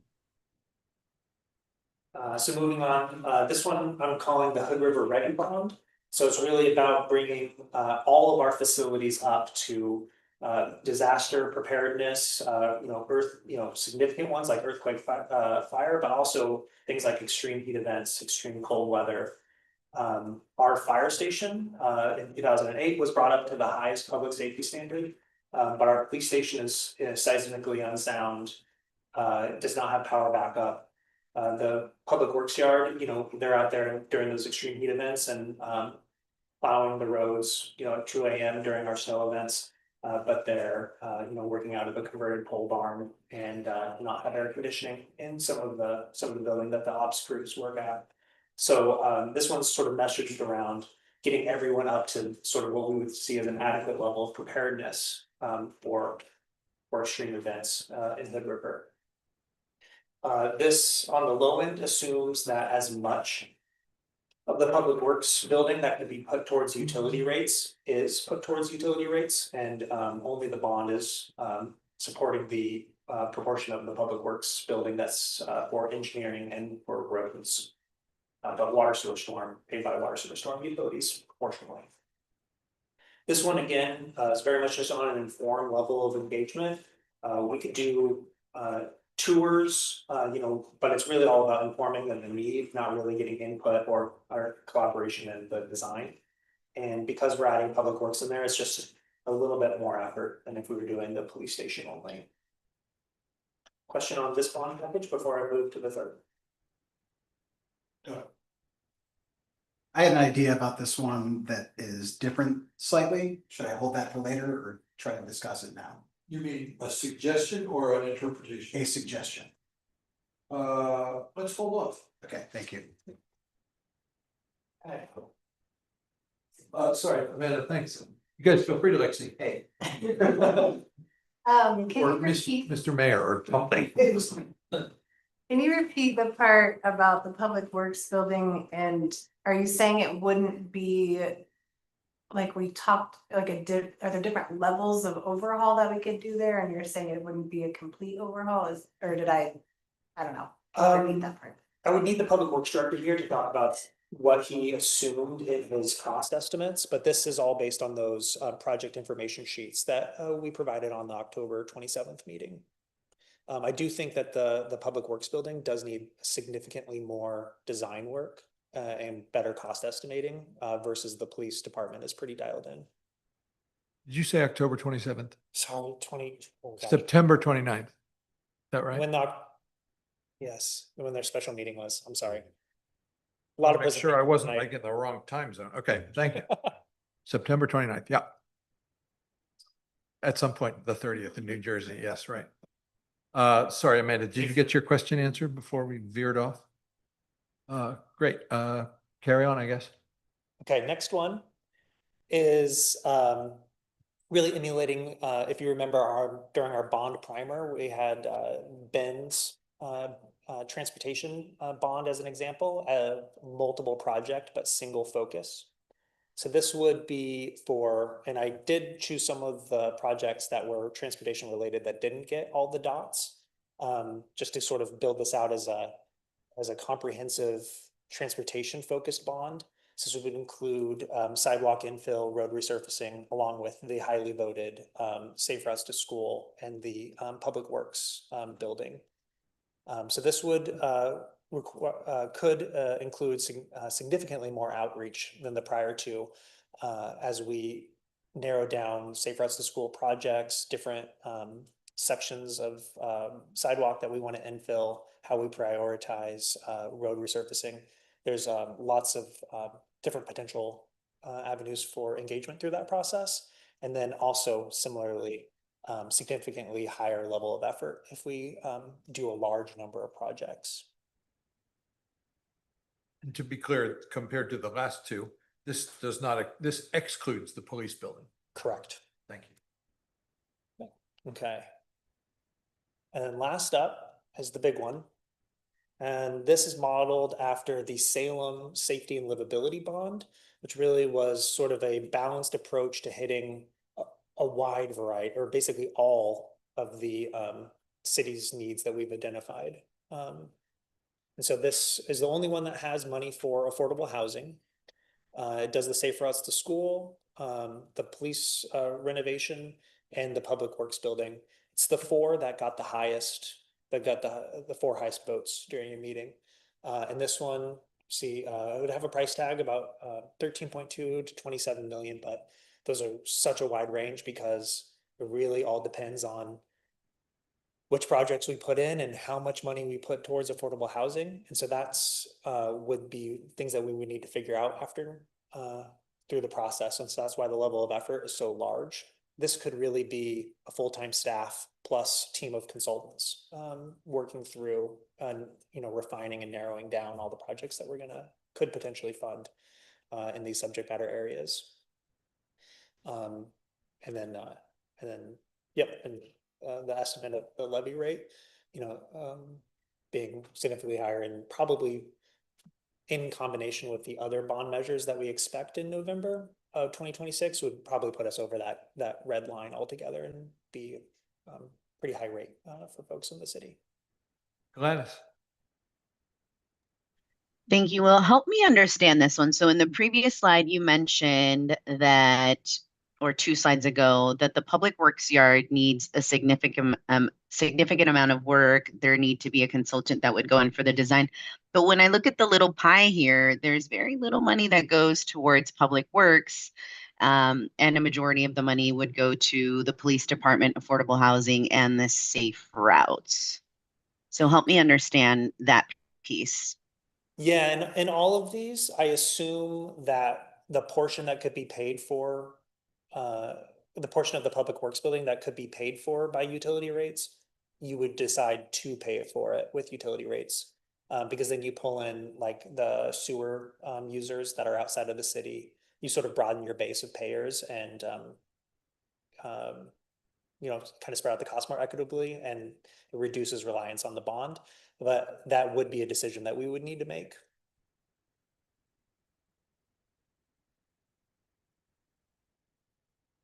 Ben. The same situation in terms of Safe Routes to School, because it's the largest component in terms of project cost here, but it's the smallest, or not the smallest, it's the second smallest piece of the pie. Yeah, when we were looking at what to put into the Safe Routes to School bucket, I think the total, like if we were gonna do every Safe Routes to School project that's in the TSP, I think it was maybe 30 to 40 million just in itself. And so me and Jackie looked through and looked at what were maybe the most important and the ones that could actually feasibly get, like, if money was no object, could feasibly get done in the next 5 years. And we whittled it down to that. I don't have the list right in front of me. But I think that kind of speaks to the point of how much, with that level of effort, that green bar, just how much additional work is really necessary to refine these numbers and to pick the Safe Routes to School projects. Yeah, that would be something I feel like I'd need to have to make a little bit of decision about this, especially if a significant amount of those are in the west side area that, could be funded with urban renewal or I don't know. Yeah, I can email the list. Gladys? So let's say we go with this bond here. This would then limit previous councils to potentially go for another bond just because of the significant amount, I assume. And two, would we, let's say we get this $2 million grant, right, for the police department, can we adjust what the pie looks like after we know if those dollars will be received or not? And same with, some of the other things in the pie like safe routes or affordable housing. Do we need to make a decision and say this is the percentages that will go to this and that can never change? Or is that something that we can change later on? Yeah, you can always underspend and under borrow. What you're asking the voters for is an authorization to borrow up to a certain amount. And whatever you put in your ballot title is what you're going to be bound to. So if we put in hard, fast, static, maximums, then we have to stick to it. That's what we tell the voters that they're voting on. That's what we have to do. But if we just list that these are the categories and this is it could be that simplistic as well. And anything sorry, cut you off. Oh, yeah. And then if we get grants or we find alternative funding sources and we swap that in, then we don't borrow as much and we under levy. Anna? I have a question about safe routes, and then after Doug gives his idea, I'd like to pitch something to you all. But my question about the safe routes is I appreciate that it's city infrastructure that would be improved, but is the school district also not contributing towards that project, since safe routes kind of falls under them and it is 2 schools? Can you help me to understand why the school district isn't helping with that? Thank you, Will. Thank you all. I apologize for being late, but we had a great Hood River 101 session with police. Good question about safe routes to school. The program is really designed that the city has the infrastructure piece and the school district has the programming piece. So they have education, teaching kids to safely ride bikes, the bus trains and the bike trains that they've recently held, but they have not, their part of responsibility does not include infrastructure. Is that written in stone somewhere? I mean, is that just how it is worldwide and universal and understood? I think that's how the grant. That's how we're doing it. I think that was how the grant to ODOT was written. Now that grant comes up every 2 years and it will end in, I think, the summer of 26. And then we anticipate that we as a group will reapply for that grant. I don't know if we could revisit it at that time, but that's how our grant with ODOT is currently written. Thank you. I will come back to that. Go ahead. Oh, and I'll just add one thing too, that this is not the full list of safe routes to school plan projects. These are just the ones that overlap with our TSP, that already in our TSP. That's what I was going to ask in relation to that. Is it related to the TSP or not? But then I have an additional comment. So for that, as I was thinking about the safety and livability bond, as well as the Hood River Ready bond, based on our conversation earlier with MCAC, which we've been calling it MCAC for a long time, guys, like what's going on here? I agree. Yeah. Is there a world where we think about a piece of this pie or a piece of that conceptual pie for the Hood River Ready bond, where perhaps we have land acquisition for a full-time shelter? It's another one of our council work goals. It's obviously not being moved along very expeditiously.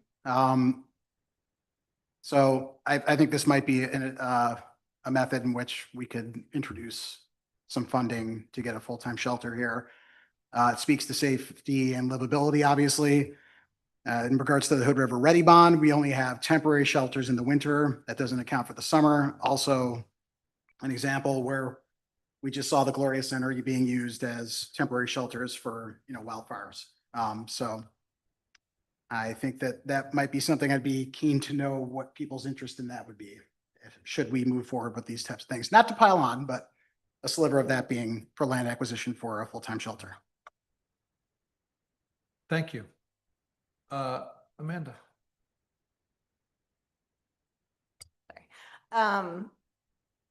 Yes, I think that's interesting, Doug, and I would be curious about that, or seeing if that could fit into something like this.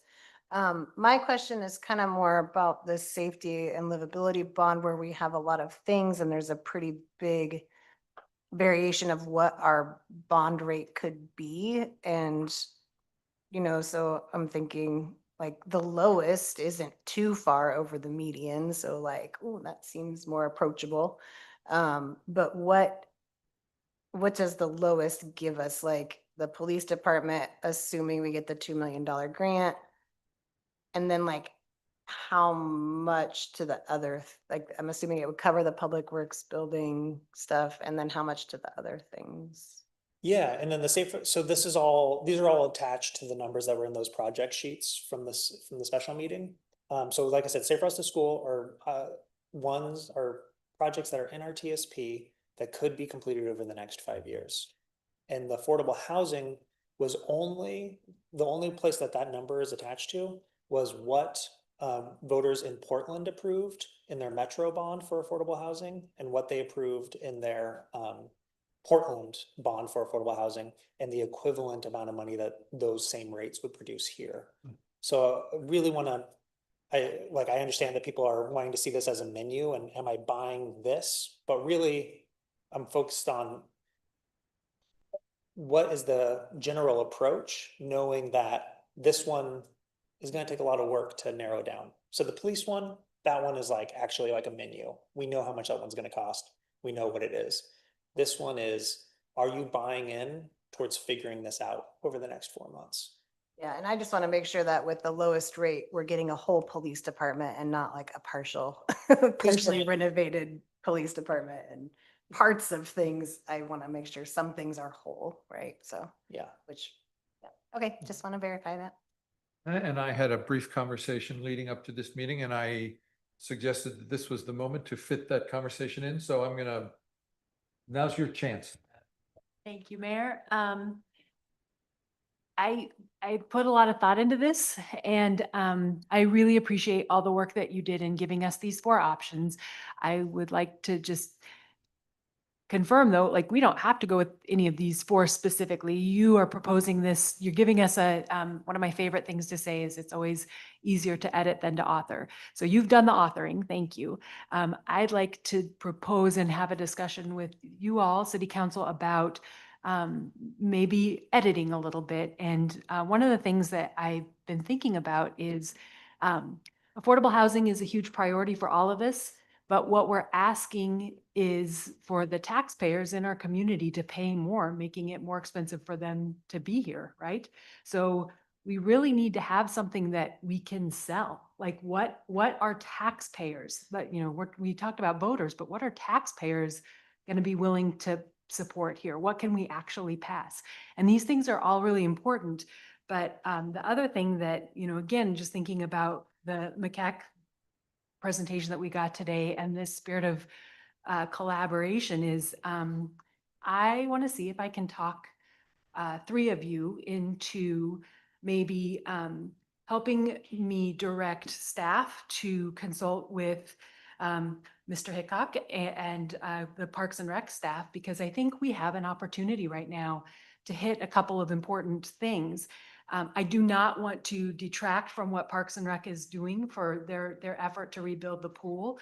But I think that they should continue on, and I'm certainly not directing Parks and Rec to do anything at all. What I'd like to know is if there's three of us or three of you and me that think it's important enough to maybe take a step back and have Abigail approach Parks and Rec with an idea that maybe we collaborate again or more strongly with them to be able to accomplish their goal of rebuilding the pool. And I was not on council when the Parks District came to us and said, what do you think about this idea of locating the pool closer to Jackson Park? And I think that the city council's answer at that time was, let's see how you do at your bond measure. But with what we're talking about doing right now of possibly a police station and a improved public works facility, I think that there's an opportunity for the city, who will be, asking taxpayers to pay more money, to go to parks and collaborate with them to say, look, we'll help you guys, we'll help Parks and Rec and our constituents, the taxpayers, accomplish one of the things that we all want, which is having a new pool. And we will get to have a city operations building. And I haven't asked Adam, and he's not here, to see what his thoughts are. Maybe he doesn't want to be administrative offices for public works to be not in the public works yard, but that would be where the pool is located currently, is a pretty close proximity to, and you could have the police station and public works there together possibly. And, maybe I'm not saying that, there's got to be a way, and this is what I'm asking for, is just, can we have the conversation with Parks and Rec to say, is there a way to maybe collaborate together to help carry some of these costs, because and help each other pass our ballot measures. I just think it seems like, I remember Abigail telling us during our work session that we know Parks is going out for an ask. We're going out for an ask. The county's going to go out for an ask. As a taxpayer in this community, I would feel a lot better about supporting the asks from all these different groups. Probably the school district will ask for money. If I know that we're talking to each other and we're trying to be the most efficient we possibly can with our tax dollars. So that's my pitch to you all is, would three of you be willing to ask Abigail and Will, or Abigail, or just to sit down and see if Parks would be open, again, not to direct or derail their current efforts, but to just talk to them about, is there a way that we can work together to accomplish what's best for the entire city and the community that we serve? Gladys, you have your hand up. That was, I think, before Anna's topic. Yeah, So- I want to go back. I hear what you're saying, Counselor Cavalier, and I want to come back to that. In the safety and livability, and Counselor Stupina, you and I are on the same track around, can we potentially help MCAC with a year-round shelter? So my question for you, Will, is you said the title that folks are going to be voting for, that's what we have the ability to do. So for the safety and livability, for example, would it make more sense if we called that the safety and infrastructure bond that also allows us flexibility to potentially pay for some sewer at the same time and pipe replacement there? That was my first question. I would say determine what everyone wants to. So my titles are not not the same as a ballot title, which is actually a very long, much longer statement. So I apologize. It's just the same word, but it means different things. But the titles I put on here are just to kind of help the council kind of conceptualize this stuff. Once you put in the projects in the basket that you want, and then we'll make the words match it. Okay. Mhm. Okay, this is a large discussion. I'm not sure exactly the best way to structure it. We have the add-on that, well said, Counselor. I think ultimately what staff wants is we gave them a lot of direction on September 29th. They now are honing it down a bit. Like what are we ready? I mean, not tomorrow, but to go out for some polling on is sort of a not so far distant next step. I suppose motions are often the way we do this, but it doesn't feel like we're quite at that point.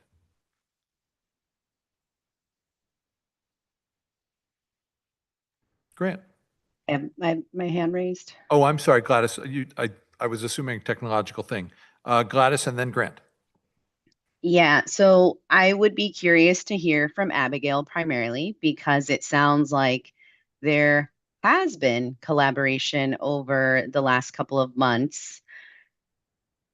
And we have never received any sort of formal presentation from Parks and Rec or from the school district, for example, talking about intentional collaboration with us as a council. It's only been at a staff level. So I hear what you're saying, Councilor Cavalieri, and would be open to hearing from Abigail primarily, who has been coordinating with folks, and echo the sentiment that it sounds like, based off of our last meeting on the 29th, that conversation and collaboration was taking place, and that for whatever reason, there wasn't any sort of agreement to go for a, how do we support each other in this bond space? Abigail, I think you've been called up. Thank you, Counselor. I should note, you might not realize, but the Parks Director, Mark Hickok, is actually in the room here. So he's been keeping me a little bit abreast on what their board is planning, but I think they are very much in the process right now. Also, I have talked to Superintendent Newton about coming to do a presentation to you all at some point, and he's eager to do that.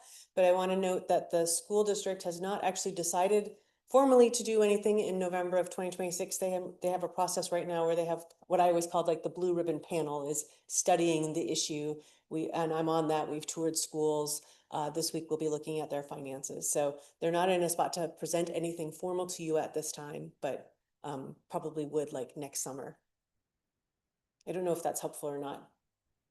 Gladys? That is, but at the same time, last year, and with all due respect, Mark, I know that you're in the room, you came to council like a month before the bond went through. There was no previous conversation that took place. And I feel that this is happening again, where you've all decided that you're going to go for a bond, what you're going to do, and that you're just informing us as opposed to collaboration from the beginning. Okay, hold. Grant's up next. Grant, will you defer to a timely topic? Go ahead, Anna. I just want to say for the record, Councilor Rivera, that this was me. I brought this up, and I was with Parks and Rec when the idea of a land swap came up, and it was in, I believe, February or something. So a few months. I hear what you're saying, but this is just me personally, not this. Parks and Rec is not themselves come to say we're doing this. It is my idea to say, hey, let's take a step back. So and I think that we have an opportunity to lead by example here of saying let's collaborate. Like one of the things that I always appreciated of being on Parks and Rec board with Mark was his collaborative style, and I'm bringing that to experience here to say, can we take a turn to reach out? So this is all on me. This was not Parks coming to us saying, hey, we're doing this. Their board has done an excellent job of moving forward with the resources that they have.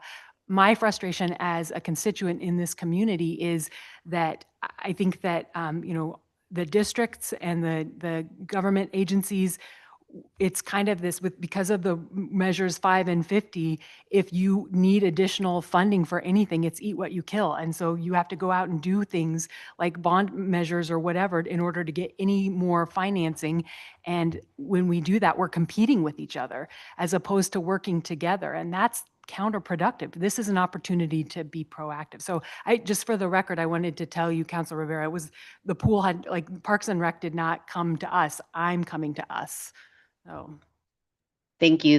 That's very, very clear to me. And even in our conversation on the 29th, we all talked about how do we ensure that we truly are collaborating moving forward so that we don't have these types of issues in the next 10 years when there's another council and they want to do the same for bonds and that we're still working with some of our peers. So I am all for collaboration, but it's really important to state the patterns that have taken place and that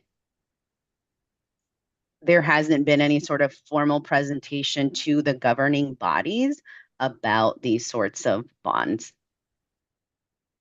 Grant.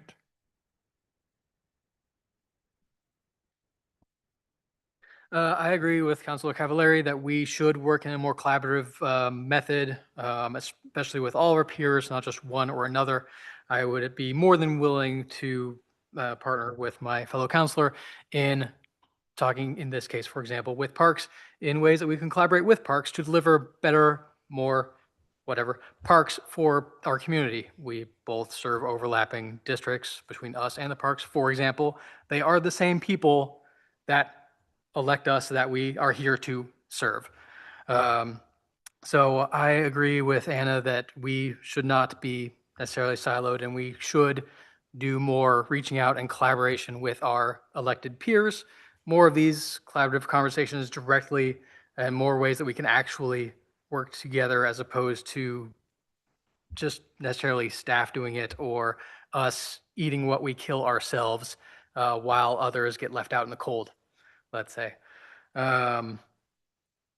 Which is not really what I want to talk about at all, but that's my opinion about collaborating on that side of it. So while we're there, I'm just going to leave it there for now and let other people speak to this particular issue while we're on it. I'm sorry, Councilor Paulson, may I ask for just a clarification? Yes. Is that a general support or that is a take a General pause on the bond so that, I think that's what Councilor Cavallari was saying, let's take a step back and pause on any bond work until we have those collaborative conversations.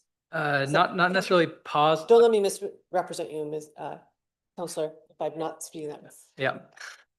My position is not necessarily pause on the bond work. A lot of the stuff that we're doing is city centric. Yeah. There are other possibilities that we could address that aren't necessarily germane to bond things, this activity exclusively.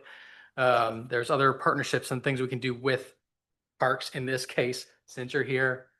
That I'm going to pick on you since you're here, that we can collaborate more productively for all of the people in our community as opposed to just our own city border interests. Thank you. Doug. I guess two things to that. First thing, I assume, Councilor Cavallari, that in this framework with the Parks District in the land swap, that would require us to do some sort of study for a, like, I think you said, like a municipal facility or something like that. Because we don't have so back on council, when we talked about this before, we were generally in favor, had a letter of support for the land swap, but we had no idea what was going to go there, right? Because nothing had been studied in the recent past about what would go there. So is what you're proposing, in addition to working, with this sort of land swap idea, to create some sort of project to study a municipal facility and get architectural, renderings and all that sort of stuff to do that? Because our piece of that would be, if we had a mutual sort of two things on the ballot, it would be the land swap and what they're proposing. And then for us, we're going to build X facility and we need X amount of money to do that. So I just want a clarification. Is that the kind of thing you're proposing, or is that not quite, we're not quite there that in your mind? I feel like that would be part of the discussion and the collaboration, like these preliminary, like what are we going for as a city for the bond, and what would it take to be able to do that? And I think, kind of in my mind, I guess, is, again, without directing or derailing the efforts of the Parks District, but if we were able to have a conversation with them about what could happen, I don't know that it would, I don't have the strategy, the election strategy necessarily. Maybe this is something other people could provide, but of whether, Parks goes forth with their ballot measure, and then we follow in the next election cycle with ours. But the messaging that goes out in front of that is, we're doing this together. Hey, community, these things are tied together, and here's an actual plan for how this will work. I know that there was some kind of facilities study done a few years ago, and it's not current, but about the possibility of building a police station over on Cascade, I think, over by in the parking lot area. I would imagine that if we were going to be doing, if this was something we were seriously going to be considering and looking at, we'd probably need a current study of what could fit on that property and what could it house as far as, if it was a operations center for police and public works or whatever we decided we wanted to do there. So yeah, I would guess that that's something that we'd have to explore further. Right now, like, this is just totally an idea, and it's just where are we at as a council and as a community of thinking, what can we get taxpayers to support? Okay. And my second point, I suppose, is, regarding both of your comments of collaboration, there are certain things that just cannot be collaborated upon that we need to do in this list of things that we need to do. Parks isn't going to collaborate with us on, infrastructure for safe routes to schools on our streets, for example. In the past, there's been discussion with the county about shared facilities for police and so on and so forth. That's always been met with a dead end. Certainly affordable housing within the city doesn't get hit that way. Certainly what I proposed about land acquisition regarding, people that are experiencing houselessness isn't part of that. So those are my priorities above something that I think conceptually fits here, but that is more parks focused personally. That helps. Gladys and then Amanda.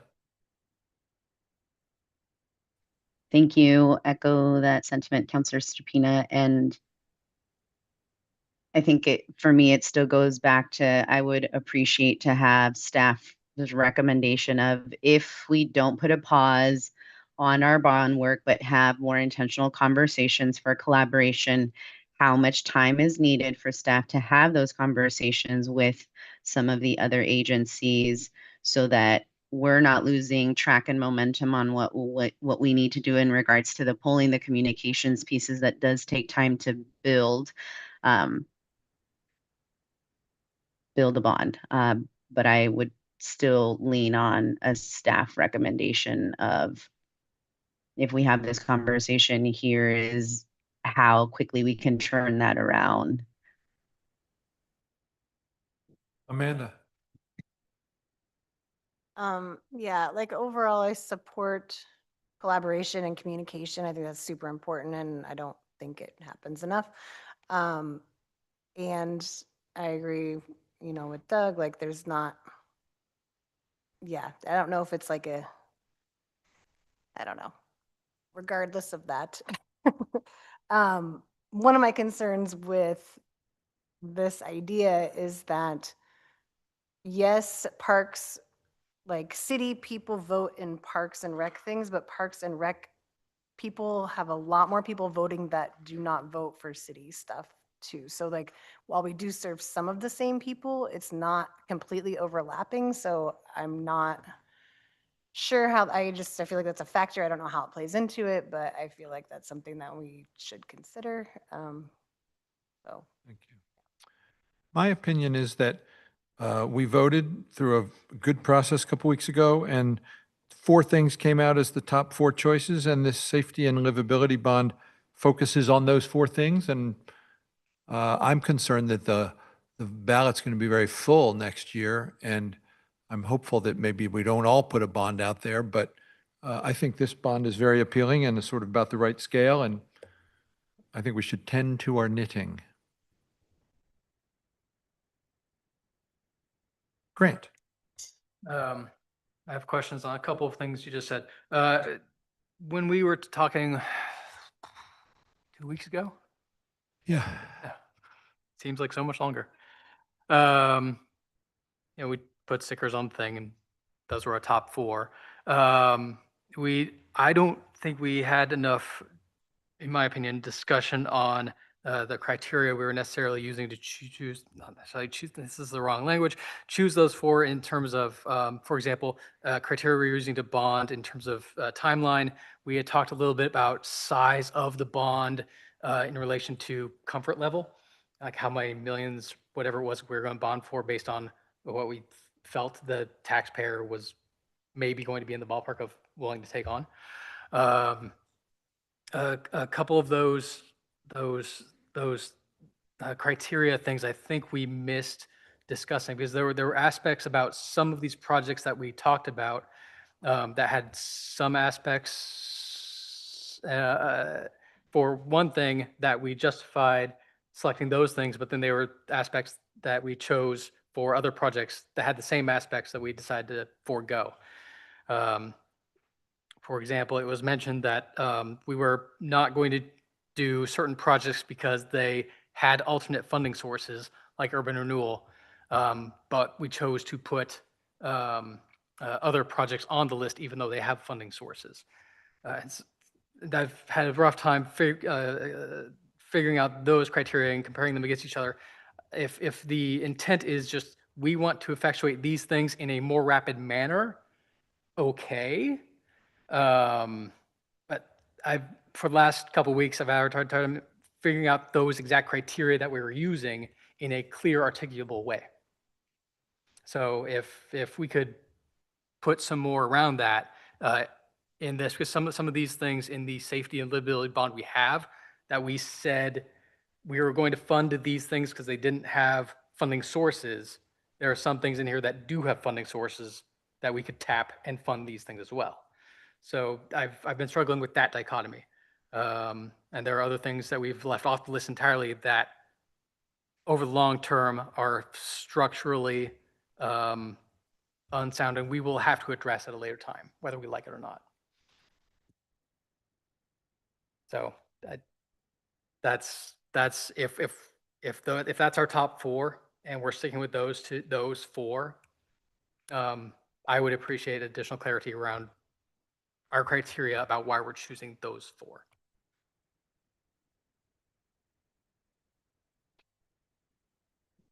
Doug? From staff or from council? From us, from council. Council? Okay. Yeah. I understand we went through the exercise. I know we did the stickers. I know those are our choices, but Okay, I'll take a stab at it if you want. I know it's a challenging question.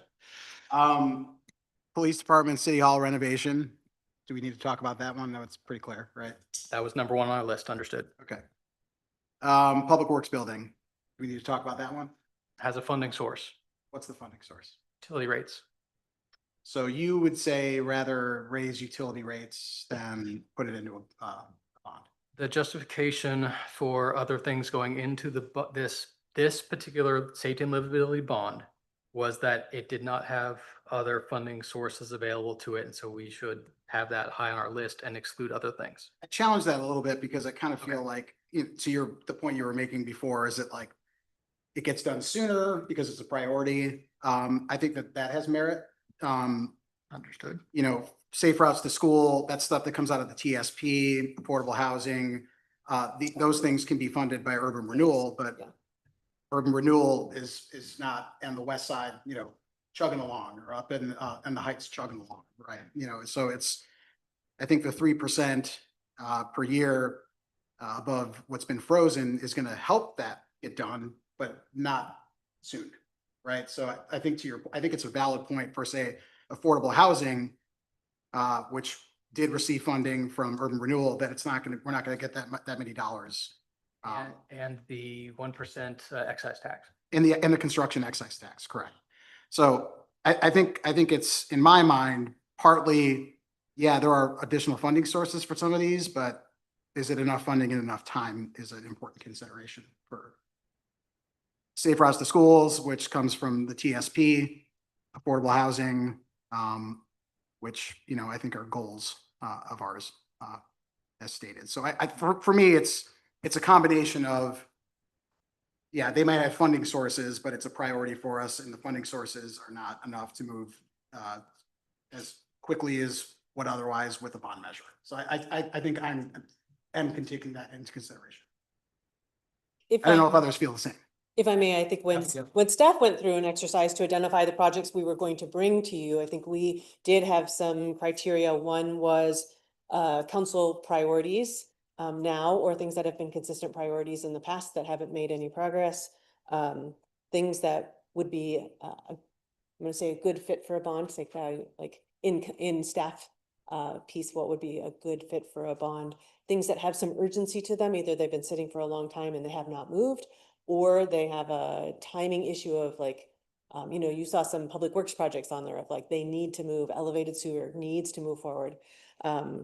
Or they had funding, but they either needed a gap. That's what I would say about public works building. Yes, we can use utility funds, but unless you're willing to raise utility rates by a lot, it's unlikely that's going to cover the whole amount, depending on how you look at it.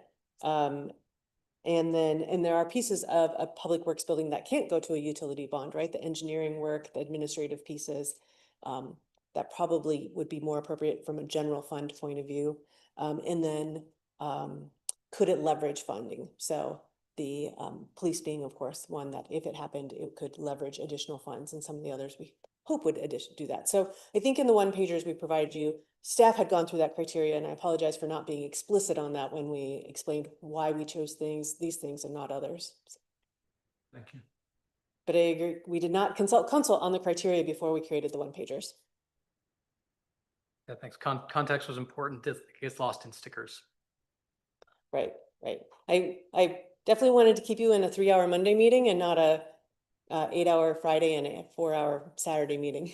So I tried to shortcut the process a bit. Those are the best meetings. I know they're your favorite. I like the stickers. And now, because we have passed the ethics commission work, I can actually feed you lunch again. So you could have a long day. Let me know if you want to have a Saturday meeting. I'm right here ready for you. Thanks for entertaining me with answering that. Anyway, Yeah. I'm going to take a pause here for 5 minutes and we'll be right back with Amanda.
redouble their collaboration efforts. I heard that word a lot of times.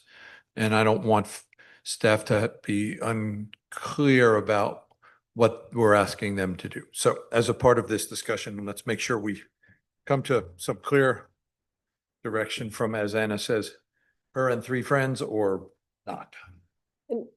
I just want to say, if I don't have 3 friends, I'm okay with that. I still love you guys.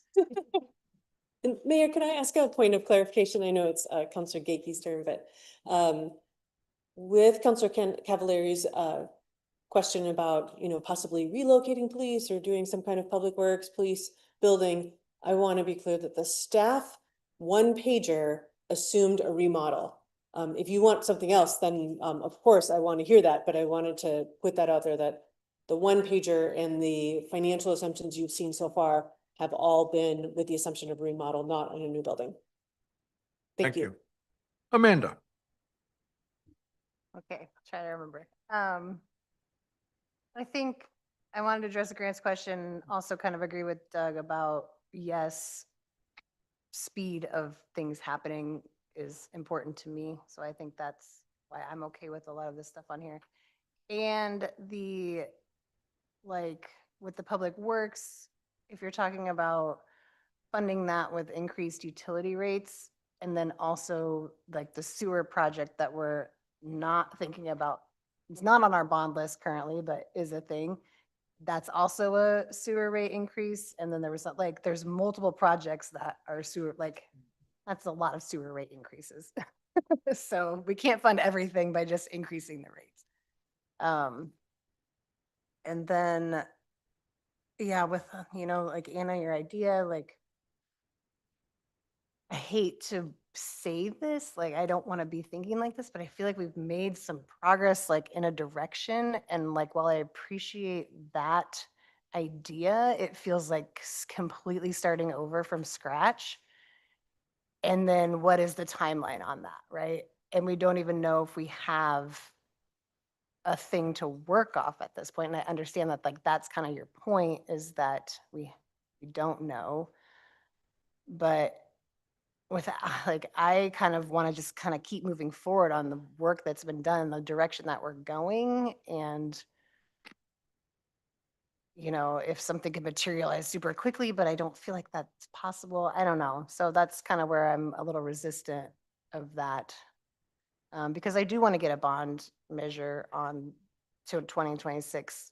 I think, we've already waited so long for so many of these projects, and I would hate to just keep delaying it and keep pushing it off, especially when there's no clear vision of the plan. So that's where I'm at. Thank you, Gladys, and then Doug. Yeah, I wanted to, I guess, chime in or maybe even have more conversation around what I believe I heard. I don't have the best service right now, so if I'm making confusing faces, it's because folks are cutting out. In a previous council, we did look at other spaces that the city currently owned to relocate the police. We had also agreed to give some dollars to not have victims of crimes being brought to the current police department, and how do we have them go to a separate facility that is more welcoming and invited. And to my understanding, none of that was ever followed up on. So in the 1-pager that we were given, it talks about a complete remodel. I'm just curious for this council that is here, why some of those other options were not further explored so that folks have an understanding of what was previously done. The idea of having to do another study, which we've already done several studies and spent $60,000 on the last one. I don't know if it's a great use of our dollars to continue doing more studies. Doug. This is related to that as well. So just related to this conceptual sort of plan. Though we don't have something right now that is studied for a new building, one thing I did hear Abigail say when we were talking about the one pager about the remodel and everything is we're completely, we're making this earthquake ready, making it a safe facility, adding additional office space. If the police were to move out in 5 years to a new facility, this could be a usable space. So I like that. So, I'll just say conceptually, at some point, if like Parks and Rec came and said, you want to do the land swap again, I would be in favor of a letter of support in having that placeholder there, because we could possibly in a future time frame, 5, 10 years, whatever it might be, if construction costs go down and tariffs stop, falling from the sky, where constructability is more feasible for the city, then it's not like that project did nothing, right? And it's not like that land swap and having a different location that favors, new pool construction, all that kind of stuff, holding that land for, a future site of something like that is still a possibility. So I just wanted to add that nuance. Anna.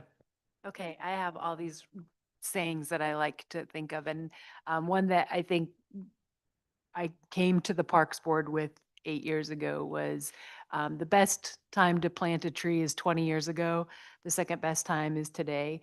I don't want to stop momentum of the city's efforts to look at a bond, but I think that if we, I mean, it feels like this was on the work plan. We talked about it last December. We knew it was coming up. We had one meeting about what are we going to do. We put some stickers on some pages, and I feel like we haven't quite, I don't know that we've put staff, not to minimize how much work you put into it, but I don't think we've done that much work yet. And I just feel like this is a time to think carefully about what do we want the future of our city to look like. And while I think that, remodeling the basement so that it can facilitate the police is a good option. And I heard Chief Holste say it's the best possible option on the table today. I don't want to delay things by looking at other options or waste taxpayer money. And I appreciate the work that has been done in the past. I still think it's a good time to say, we're about to ask taxpayers to support something. Honestly, what do we think that they're going to say? Yes, I'm willing to pay for this. And, if we think in 5 years or 10 years, they'll be like, oh, now we're going to do a police building. Things are only going to get more expensive down the road. So that's why I am just appealing to you guys tonight of like, hey, we have this opportunity and this timing right now to think about this. I've heard some people suggest that the move is to go for police station only. Like that could be option F for. I didn't get the sense of that. I thought we were. Neither did I. Yeah. I've heard. I've been sitting here kind of waiting to kind of talk about the other options here, just because we were, discussing the parks element of it, and I was under the impression that that's kind of what we were still on, is trying to figure out, does Councilor Cavallari have 3 friends? I don't know. This has kind of gotten pretty muddled here, and so I'm a little bit confused at the moment. I personally don't want to go down the road of,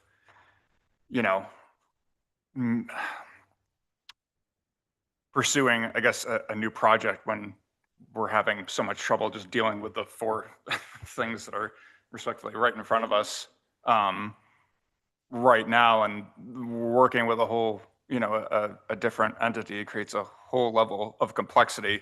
While I do very much appreciate and agree with trying to be efficient, especially in a small community, of working with our community partners, which is kind of why I'll slip this in a little bit here, why that Mount Adams and Cascade intersection is so irritating, just because it could have been done, what I would say, correctly the first time, if perhaps there had been, I don't know, different levels of collaboration. So I very much agree with that, but I don't know that I can really support what you're saying right now, but I do agree with the spirit of it. Do you have a preference among the 4 options that staff prepared, Ben? I have a couple of different ways of thinking about this. One, I do like So I have like two choices. One, I do like the police station only one, in part because it does mirror the way that we've done bonds in the past. It would be a very low ask to voters compared to the other amounts that we'd be asking, and would also be something that would be not a very probably long term for a bond, and also something that's very, I think it's very clear, easy thing to present to voters in terms of, this is the menu option. It's one thing. However, I have a little bit of trepidation about that. One, because there are a lot of other things I want to do. And two, as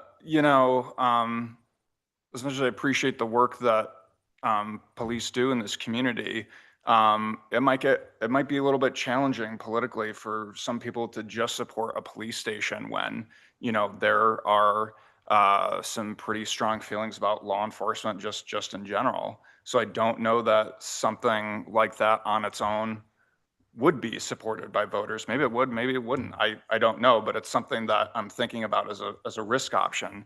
The other side of things, so I'm going real small, or I'm going real big. I like option 4. One, because it's the only one that includes affordable housing, and that's the thing that, I care the most about, and addresses, a lot of other needs. Personally, if we wanted to trim that one down, to make something more manageable, I would maybe, consider either, reducing or eliminating the safe routes to school part of it because of the size of that ask. And while I know it's important, all these things are important, I don't know that it rises to quite the level of criticalness of the police station, the public works building, or affordable housing. So that's my. Thank you. Sort of Gladys. Thank you. I had asked Abigail earlier around Councilor Cavalari's comments of let's not put a pause on this, but can we have this conversation simultaneously? So I'm Abigail, sorry to put you on the spot again, but I'm curious to hear is that if council suggests that to you, how quickly do you think you can have that conversation with those individuals while that does not pause our continued work for a bond? Thank you, Counselor, and I'm looking at Will as well in case he has thoughts. We can certainly have the conversations. I think a little hesitation is not sure knowing where those other boards might be in their own planning process. So I think I had shared that the county, if you looked at the county, they are quite a ways from being able to determine something for a facility. I think the Parks District is looking toward a May or November of 2026, but I don't think they're ready to publicly announce anything at this time. So while we could have quiet conversations with folks, I'm not sure that there would be a lot to bring back to you at this moment. So, but certainly we can have those conversations, and then my staff request from you today is to get direction on what things do you want us to start polling and exploring messaging about. So we could do those pieces and just know that work, based on what we hear from the other districts and the collaborative partners, that work may or may not apply. But I think we can certainly, if that's your direction, we can certainly, and I will always continue to have conversations. Doug. And just since it sounds like we're maybe moving towards what do we like here, just because it's paralleling what Ben had said. I like the safety and livability bond. I like the idea that the pie slices can change somewhat. Like Will said, with safe routes to schools, like there's TSP stuff that's in there that we could speak to specifically piecemeal to help direct staff to choose that. Maybe staff could say, these are the top 5 priorities of that. This is like, low, medium, high that or impact that, like Will was suggesting earlier. Will, you did say there was a safety and livability bond in another community? City of Salem. City of Salem. So there's something to study there. And the only ask I would have is if we could try to figure out a slice of the pie, however small it is, for some sort of land acquisition, maybe as a piece of the affordable housing part of it for Include MCAC. MCAC's shelter. Amanda. Oh, Gladys again. Amanda first and then Gladys. Okay, yes, okay, I know what I'm saying. I do like number 4 as well. And I also like number 1 for what you're saying, simplicity. I also agree with your concerns. Number 2 is kind of nice because it's not that much more and we get 2 buildings out of it. And it's like kind of the same infrastructure, kind of like office, whatever. So along the same lines, I think that's easy messaging. Number 4 does have I'm not a huge fan of the 3rd one, so, but I'm sorry, could you, I think, are these in the same, the presentation was in a different order than, I'm looking at the yeah. council packet, so I want to make sure one was, oh wait, now I'm confused. Is that number 1 or 4? I think the way Bill that, has names. Choose Will's names. Yeah, use the names, yeah. Safety and livability bond, like it. Police station only, like it. And the one with the police and the Hood River Ready bond. Hood River I think Ready is bond. good too, because they're the same, I don't know, category, I guess, buildings. I'm not a huge fan of I don't know, it's not, I'd rather do the 4th one if we're gonna do, or livability one. But while you're saying you don't think safe routes to school is, or like the least important, not that you don't think it's important, but said least critical. least critical. Oh, there we go. Messaging. Thank you. I think that it is really critical. Like that's one of the things that I really want to get done is making our streets safer for bikers and pedestrians and drivers. So like for me, that's a huge reason why I like that one. So just putting that out there. Gladys. Thank you. I am also in favor of the safety and livability. I think I'd like to tweak the language so that it's safety and infrastructure instead. And my question for staff, besides what's already on there, is we know that we have some lead joints in our pipes that we need to replace by a specific deadline as dictated by the Oregon Health Authority. If we weren't to add that into a bond, I cannot recall our previous conversation of how would we still be able to complete that project in the amount of time given to us by the Oregon Health Authority.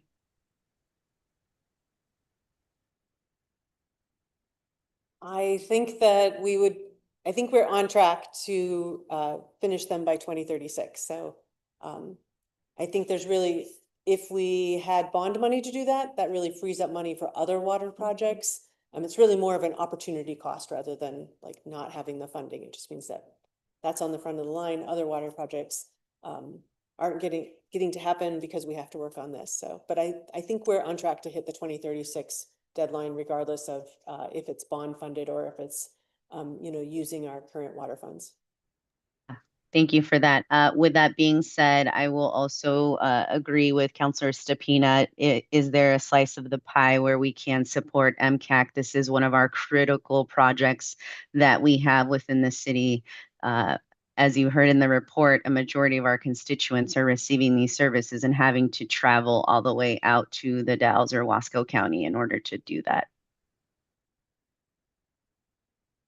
I am having this image suddenly about the polling, realizing, oh, they can like ask. Yes. And they can be like, do you like this fund? Do you like it more or less with more city, more police, more public works, more, what about affordable housing? What about MCAC? Like, I got it. Suddenly I got a little piece of it. Great. And this is super helpful if you want to keep going, and then Will and I can summarize what we think we've heard, and we can check those factors like, are we including MCAC or removing safe routes to school once we've heard from everybody. Who feels like they have not stated their preference?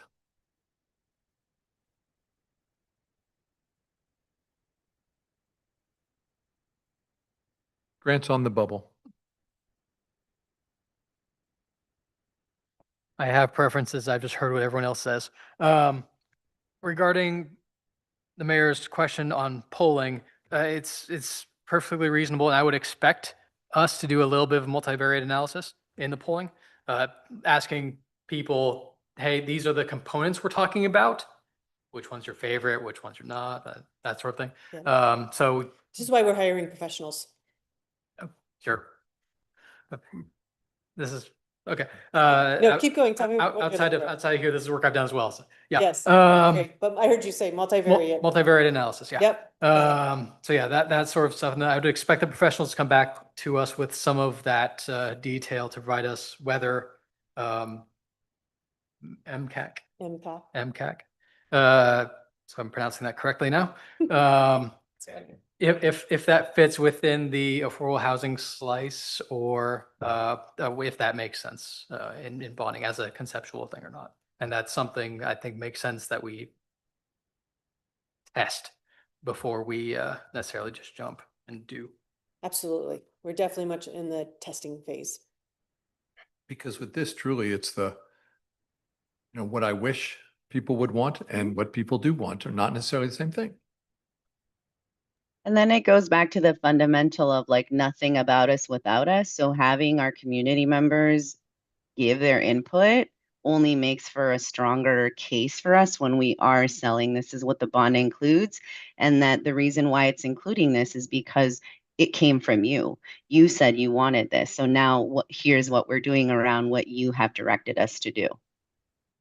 Yes, thank you, Counselor. In fact, that's the basis of a lot of these things come from our plans that have had public engagement in the development of the plan. Now we're looking to implement.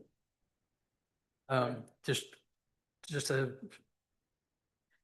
not necessarily pontificate about it, but if we're talking about doing programmatic things with bond money, that is just full context, that is debt money that we would be doing. And if we do this sort of programmatic stuff, we need to make sure that we are really clear and being really careful about setting up that sort of thing and that sort of structure. Because very quickly, that's how people get in trouble. Agreed. So grain of salt for all of us counselors, just from my perspective. Thank you, Counselor. I would say also perhaps they may want things that we didn't end up voting for. Just to muddy this up even more. I'm not even talking about that specific thing. I'm talking about all the things that, were originally, put on the table that we decided. 51%. Abigail, do you have the I've heard reflection back on? I've heard from like in my little chart here, I have, I have direction from 4 of you that you think the livability package is worth exploring from a polling and bond piece. I heard 2 of you say the police only is worth looking at, and 1 person saying the public works, what do we call it, the ready bond, the police and public works. Is there more input to receive at this moment, or because I've heard 4, but I've not heard a complete. I think before you came, Councilor Stupina suggested a ready plus affordable housing combination. I don't know. Yeah, that was another one. I mean, I think that, I don't know, Mr. Mayor, if like we should be saying like, look at this one only right now, if that would be helpful for staff, if we're kind of choosing at this point, like you said earlier, should we be doing a motion or like, I don't think they should be looking at everything. Yeah. If they're looking for some thumbs up, thumbs down as a, let's look at these and let's set these things aside or eliminate these things. So like at this point, the transportation package has nothing, that's super helpful for us to know, okay, we're going to set that aside and not pay for polling of a package that you're not interested in. Yay, super helpful. So saying no is as important as saying yes. Anna, and then Amanda. I do want to say that I am in support of the of a police facility and a public works facility. I think I've said to you in the past, there's the old Brewster's Millions movie that, none of the above, like that's kind of my official stance is none of the above. But at the same time, I am in support of the police station and the public works building. And I think all of these things are worthy. I absolutely do. I'm just thinking of it through the lens of what can we actually get taxpayers to support and what can we get pushed through? And then, think about too, if if we decide, when we decide on whatever the bond is going to be and it doesn't pass, what's our plan B? So that's my two cents. Amanda? As far as the polling goes, I feel like since the other things are included in the livability one, that you kind of get a sense for that anyway. So like if you just pulled on the fourth one, at least we would know like, oh, everybody likes the police part of it, but nobody likes this part. Like, Yeah, that's so, a really good point. yeah. And so And if I may, I didn't say the complete piece, which was I heard 4 of you for like let's pull the livability package. And I heard 2 of you include MCAC kind of in that package. So that's not a majority. I don't know if others wanted to weigh in on that or if that was. I would support the MCAC thing. It's a significant project on our list, and I think it's important. So I'd put my name down for that one. Thank you. Yeah, I would as well, though I did have some trepidation because I'm like, are we talking about land? Are we talking about a full building? And I know this is early days, but the other thing that pops in my head is like, well, we just did an inventory of city properties, you know, that's another avenue. We're not, I don't know. Said land, I think it's money. If Oh, I'm it's best spent by land, then that's great, but like money, and we'll figure out what the best use of that money is. I'm just trying. So, yeah, like, I agree. I I'm agree. gonna say I'm legal counsel for MCAC, Yes. so I think I have to abstain from, I have to remove I support that, but I don't officially, Right. Well, and I guess I should also say, looking for a permanent shelter that may or not be operated by MCAC. I assume so, but I don't know that. yes, and I support that too. Thank you, Counselor. All right, what else on this topic? Any other pieces from you? I think I've gotten the livability package is where we'd like Will to start working, and you know, that we have not budgeted for polling, so we will need to include that for you So coming forward. just for but- clarification though, I don't have 3 friends to have Abigail talk to the Thank you parks. for asking. Do I not have 3 friends, or can, like, to Councilwoman pause. Rivera's point, I mean, if we have support for doing that simultaneously without detracting, I don't, without detracting from our efforts, I just curious if I have that support or not, but if we don't, I'm okay with that too. I'll be a friend, again, as long as it doesn't stop the work that we're doing. And that's why I'd asked Abigail, is that something that you're comfortable in continuing the conversation while that does not pause next steps in polling? So if that works sounds like those conversations are happening and have happened. And it sounds like a couple of our peers might not be publicly ready to state if they're going to go out for a bond or not. So I think I heard her say we are having those conversations and happy to continue them. That's what I heard too. Yeah, and I agree too, like I'm supportive if it's not putting this on pause. Thank All right, Great. Mark and I will have more coffee. We met this morning. And again, the assumption, when I talk about police, we're looking at the, as described in the 1-pager with a remodel and the dollars that we looked at. Great. Super. Thank you so much. city manager comments. Let's see. We will be hosting a Dia de los Muertos event at, and she didn't, Jackie wrote. West Side School, West Side School, and I don't have the date written down here. Do you? November 2nd. Great. Excellent. So I think we've got Mayor Blackburn and I think Councilor Cavallari have signed up, but we're looking for more. So if you could let Jackie know by this Friday, if you are interested, and she can give you more details. And if you would like to volunteer for Halloween, where we give out more candy than I ever thought humanly possible, also please let Jackie know by Friday. I think that's it. I sent you an email with a lot of updates. There was so many things in that update. There's so much stuff Wow, happening with the that was city. amazing. Yeah. So keep up Okay. the good work. Thank you. Committee reports, Gladys. Well, I appreciate Leslie and Sarah being here today, because that is a lot of what we reviewed at our last meeting. Appreciate some of you that came out for the fundraiser. Mayor Blackburn, our city manager was there as well. That was a great turnout. I have not had an opportunity to meet with either Arthur or Commissioner Babbitts or Commissioner Moretti, so we'll absolutely follow up on that. The Women's Caucus did have a great session at the League of Oregon Cities conference that took place. I believe those are all my committee reports. Thank you. Thank you. Amanda? I don't really have much, but I did want to mention that MCED is having an economic symposium on November 7th at 8 a.m. at the Ruins. I've never been to one of these before, so I don't exactly know what it entails, but I'm going to be attending, so I will. Good report. work. Grant? I'll be at the economic symposium as well. Regarding actual committees, actually had a Region 1 ACT meeting. A lot of it was update. A lot of it was micromobility and communities that have implemented micromobility.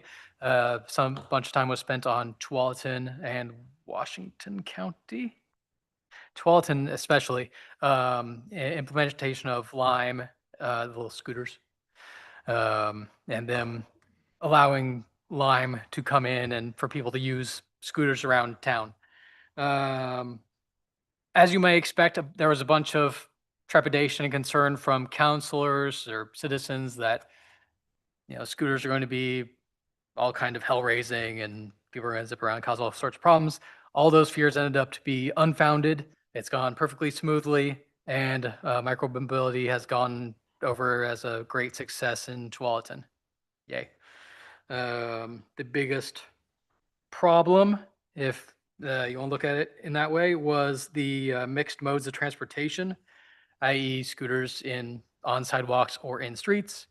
I would argue that that has to do with how we actually build the infrastructure to accommodate these modes of transportation. That's a bigger issue.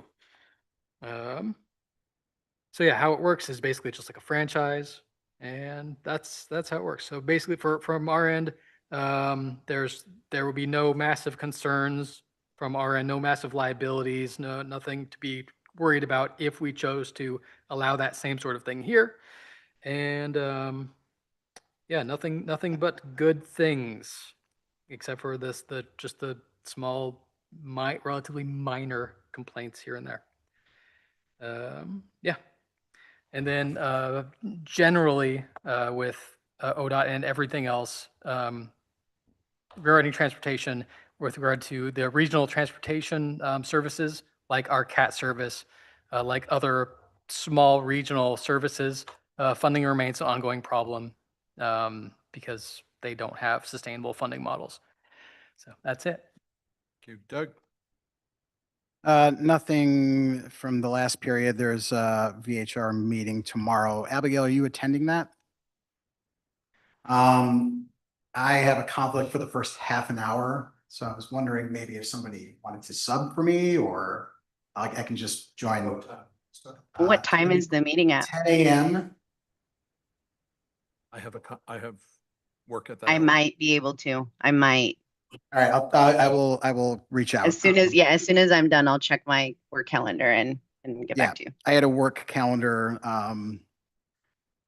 crush my city council calendar in this example. So, but just for the first half hour. Counselor, I think I can do 10 to 10:30. Okay, great. I would That's need to leave awesome. at 10:29. Yep. All right, sounds good. But if Counselor Rivera can attend the whole thing, that would be ideal. I will coordinate with the two of you. Perfect, thank you. Appreciate it. Nothing much for me now that the special session, is done. Is going to meet up with CAT Vice Chair Megan Ramey, reach out to her after I get back from vacation. So probably not till late October, early November. Anna? Nothing from me.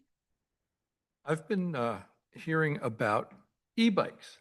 I got some input from a not constituent, but nearby person who thought that we should be allowing the little kids to be riding them. I understand that we had a bit of a troop surge for our police enforcement. I see a lot of e-bikes at the middle school, and I think very few middle schoolers are under or over 16.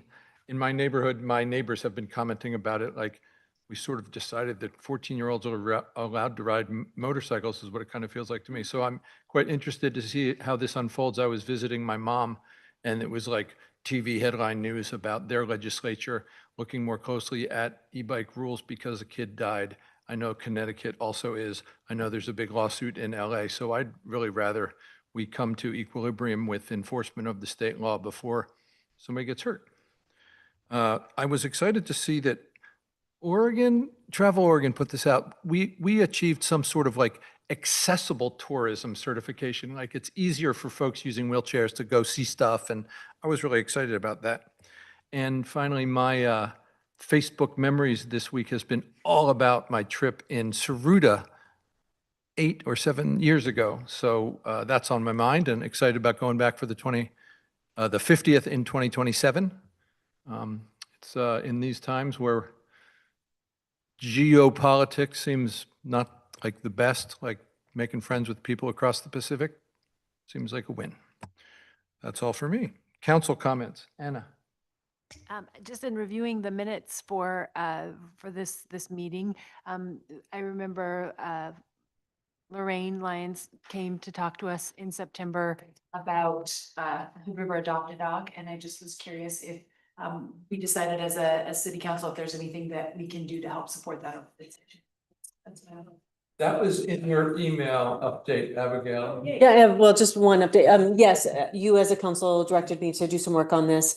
I'm currently waiting. I thought what I would do is provide you with a memo, just a little history of Hood River Adopt a Dog and the city's animal control contract with the county, because those things are a little bit interrelated. I've asked the county for a yearly report on the animal control statistics, and they expect to get that to me by the end of this week. So I should be able to work on that memo for you. But I do have an update that the Hood River Adopt a Dog, their lease with the county was set to expire, I think this month or last month, on the county's Board of Commissioner agenda that came out today for their meeting next Monday. They have a letter in there of moving them to a month-to-month lease until November or until July of next year. So that gives Hood River Adopt a Dog and the county a bit more time to work out the financials of what the next fiscal year would look like. So I know we were all a little bit anxious about the lease coming up, so they have a little bit of breathing room, but I know that is not the extent of all of the funding issues. So, but I will put something in writing and send that out to you when I can. Does that address what, I realized that wasn't quite what you were bringing You know, up. there are several pieces to that. That, I'm just happy to hear it's in the works, and I'm sorry I haven't had a chance to look at my email. No, this, yeah, but I think I got enough head nods last time that I know that I'm to bring you an update on Hood River Adopt a Dog. Thank you. Thanks. Nothing from me. Doug, Nothing from me. Grant, Nothing. Amanda. Nothing. Anything else for the good of the order? Sorry, Gladys. Yes, thank you. Yes, thank you. Doing so good on the. Yeah, I hear you. I hear you. It's hard when I'm not right there next to you, you know, patting you on the side of like, it's my turn. Smack me I upside the head. appreciate, right. I'll get you next time. I appreciate the conversation that Councilor Polson brought up. I know that when I brought up Lime scooters a couple of years ago, when I first joined council, I was given there's too many issues going on. I know at that time, Portland was having a lot of their Lime scooters ending up in the river. So glad to hear that there's more information on how it is really important to diversify multimodal use here in the city, and would ask that maybe at some point we do have a conversation around what that looks like. And since we're talking about multimodality, even talking about e-bikes, and if we need to have more specific code or language as our officers are out and about. I recognize, or I was aware that the city of Bend had several instances or reports of teenagers driving these e-bikes at really fast speeds without any helmets. And I don't know what the final outcome or how they did enforcement around that, but something that we should definitely be having a conversation about earlier or sooner rather than later. Besides that's it. I'm out at a conference for work, and I have all sorts of goodies for you around land use and housing, and all of that ties into social determinants of health and overall public health. So excited to give you all some swag from the Oregon Public Health Association Conference. So you'll receive some goodies from me the next time I see you all. Thanks, Gladys. Anything else? See you in 2 weeks. We're adjourned.